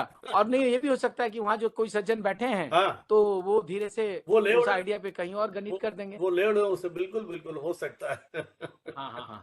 तो इसलिए आप ये तो बिल्कुल अभी कठिन समय है। हाँ हाँ, हाँ क्योंकि हाँ यहाँ हमारा वो सर इंटीग्रिटी नहीं है ना कि ये नहीं इस व्यक्ति का है, बिल्कुल। तो इसलिए हम उसको हाँ ये करें। हाँ हाँ हाँ जी, और कोई शायद प्रश्न कोई। हाँ। सर जी मेरा एक क्वेश्चन है, डॉक्टर शील बोल रही हूँ। Bala sir, good evening, happy new year to you. बहुत अच्छा लगा आपको आपका भी जी, बहुत बहुत बहुत ही अच्छी, very fruitful webinar. Thanks to Sanjeev Bhanawat sir also. मैं तो सर घर पे हूँ और इधर अपने बच्चे के साथ भी लगी हुई हूँ, बट आई एम लिसनिंग। और ऐसा बहुत कम मौका मिलता है कि हमारे सोशल साइंसेस में कोई इतने विस्तार से patent, because I was very confused. और मैं चाहती थी कि कोई मुझे उन क्वेश्चंस का आंसर दे, और कभी कभी मुझे लगता था बहुत बेवकूफ़ी भरे क्वेश्चंस होंगे मेरे, लेकिन जिस तरीके से आपने बताया बहुत सारी चीजें क्लियर हुई।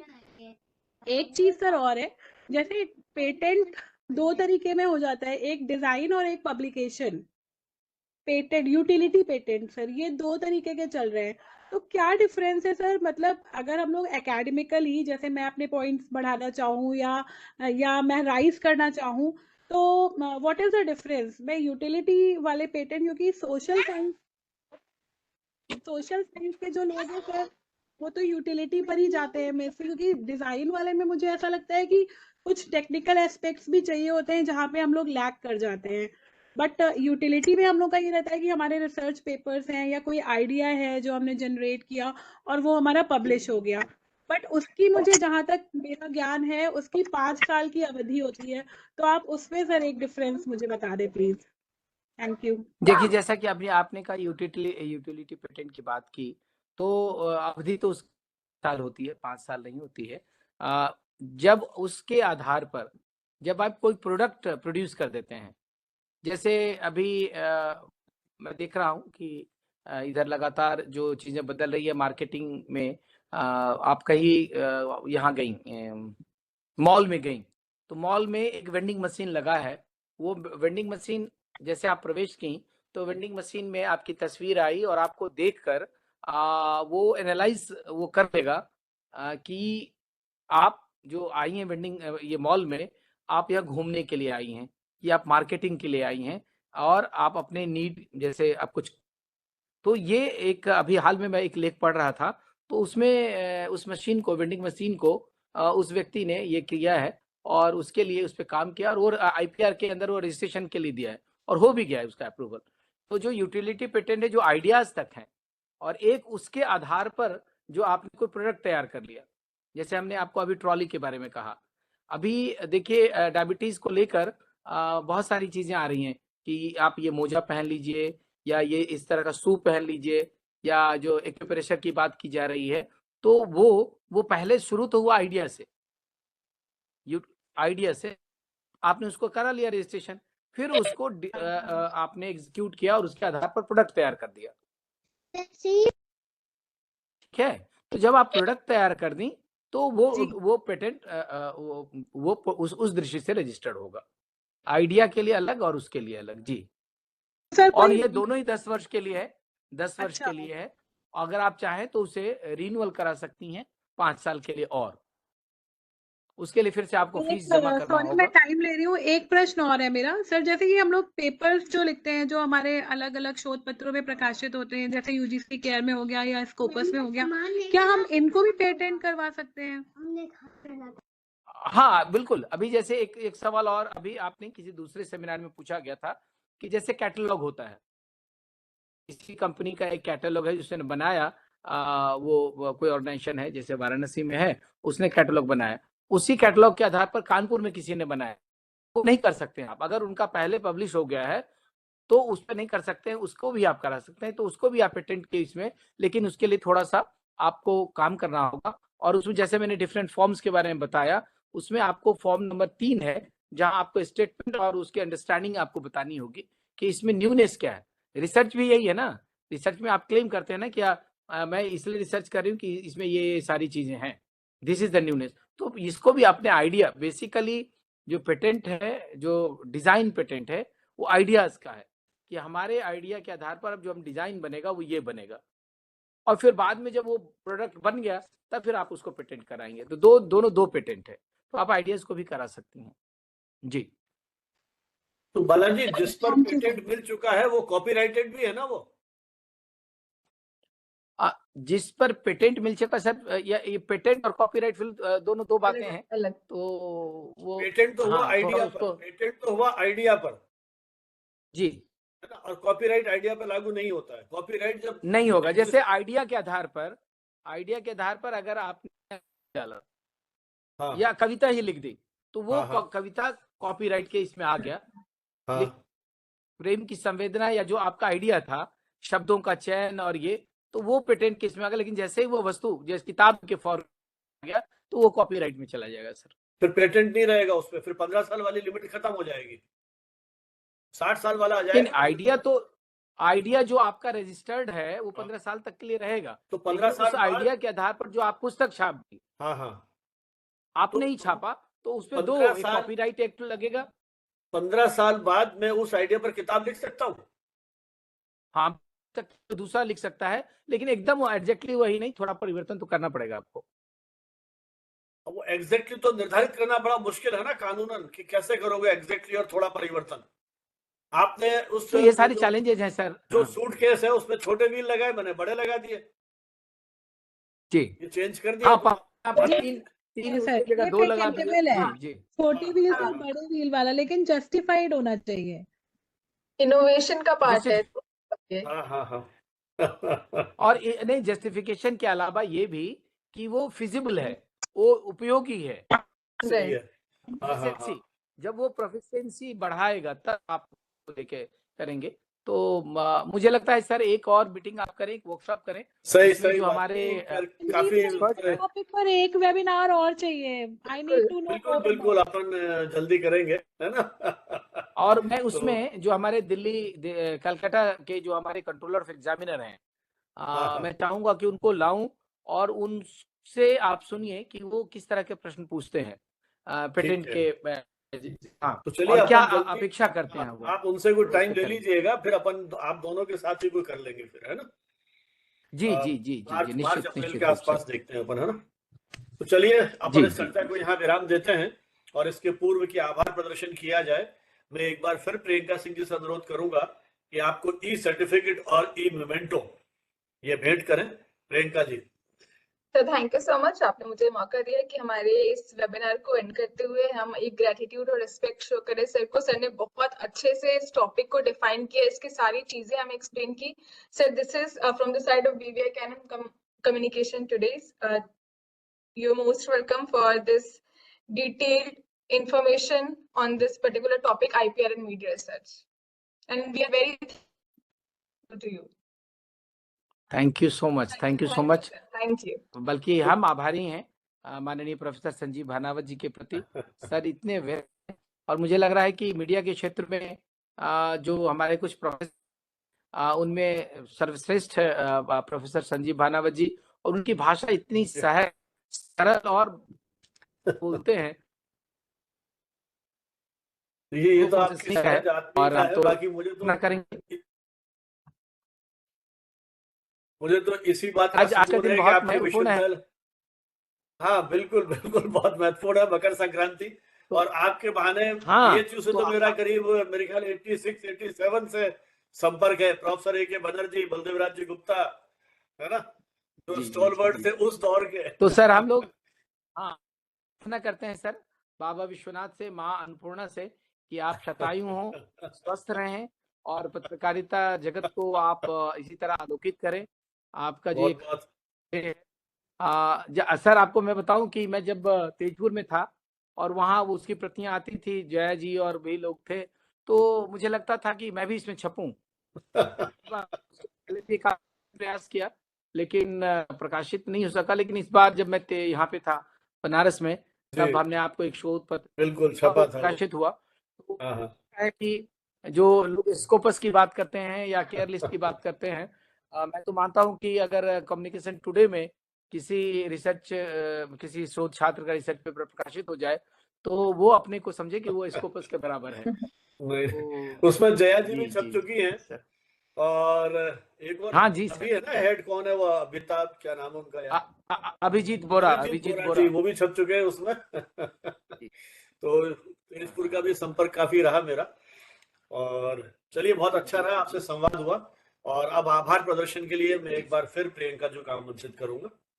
Priyanka ji. Thank you so much. Sir ने जितने अच्छे तरीके से आज हमें IPR और मीडिया रिसर्च के बारे में बताया, यूज ऑफ पेटेंट के बारे में बताया, पर्पस ऑफ पेटेंट के बारे में बताया, यूटिलिटी पेटेंट और डिजाइन पेटेंट का डिफरेंस समझाया, सिग्नेचर, लोगो, सिग्नेचर ट्यून, इनोवेशन, ये सारी चीजें बहुत अच्छे तरीके से बताई। किस तरीके से पेटेंट और कॉपीराइट में क्या डिफरेंस है। तो बिकॉज हमारी भी माइंड में मतलब मेरे भी माइंड में बहुत सारे कंफ्यूजन थे। I am about to like into a patent, मैं अभी डिजाइन पेटेंट के बारे में सोच रही हूँ और मैंने खुद बहुत सारी चीजें पूछी बिकॉज जब उन्होंने मेरे को पेटेंट के लिए अप्रोच किया तो I was quite blank for this. तो अभी मुझे पता चला कि हाँ there is difference between utility and design patent. और आज जो भी डाउट्स थे डाउट वो सर ने मेरे बहुत अच्छे तरीके से क्लियर कर दिए। About literary and artistic word sir ने इनके बारे में बताया, किस तरीके से कॉपीराइट 1957 के बारे में एक्सप्लेन किया, ट्रेडमार्क के बारे में एक्सप्लेन किया। तो बहुत सारी चीजें इतने छोटे से वक्त में सर ने बहुत अच्छे तरीके से विस्तार से समझाया। सो thank you so much sir. I guess I am being thanks to you on behalf of everybody who have joined today, and thank you so much for elaborative discussion on this topic. जी चलिए आप सबों बाला का जी, बहुत बहुत धन्यवाद। जी sir. हमारी और I से भी am also बहुत thankful for Banawat sir and our Huda sir because without both of them हम यहाँ पर हो ही नहीं पाते। तो a great thanks to Sanjeev Banawat sir and our director BY Camp, Amit Huda sir. I am really grateful to both of you. चलिए हमारी ओर से बहुत भी बहुत बालाजी को धन्यवाद। और एक छोटी सी सूचना, अगली वेबिनार अपनी 20 जनवरी को है, Indian perspective of Indian communication. तो भारतीय संचार के उस परिदृश्य पर आज जो सवाल उठाया था हमारे एक मित्र ने, और जो भारतीय उसकी बात कर रहे थे, तो कुछ उस पर चर्चा होगी। और Indian institute of mass communication के प्रोफेसर प्रमोद कुमार, उन्होंने अभी संचार माध्यम का एक स्पेशल इशू भी निकाला है भारतीय संचार परंपरा पे, तो उसी परंपरा की हम बात करेंगे। समय थोड़ा सा परिवर्तित है, वो 4:30 बजे है। तो जो भी हमारे मित्र इसको सुन रहे हैं वो थोड़ा याद रखें, जो भी उस दिन जुड़ रहे हैं, कि आप 4 बजे जुड़ जाएं। 4:30 बजे हम इसको विधिवत शुरू करेंगे। आज की पूरी जो हमारी डेलिब्रेशंस है हम अपने यूट्यूब चैनल पर देर रात या कल सुबह तक डालने की कोशिश करेंगे, उसका हम लिंक भेज देंगे। अपने मित्रों के साथ शेयर कीजिए, हमारा यूट्यूब चैनल आप सब्सक्राइब कीजिए, अपनी टिप्पणियां कीजिए, और इसी तरह इस अभियान को आगे बढ़ाने के लिए हमारा सहयोग कीजिए, इस अभियान के साथ जुड़िए। ये भी एक अकादमिक यज्ञ है, इसमें हम सब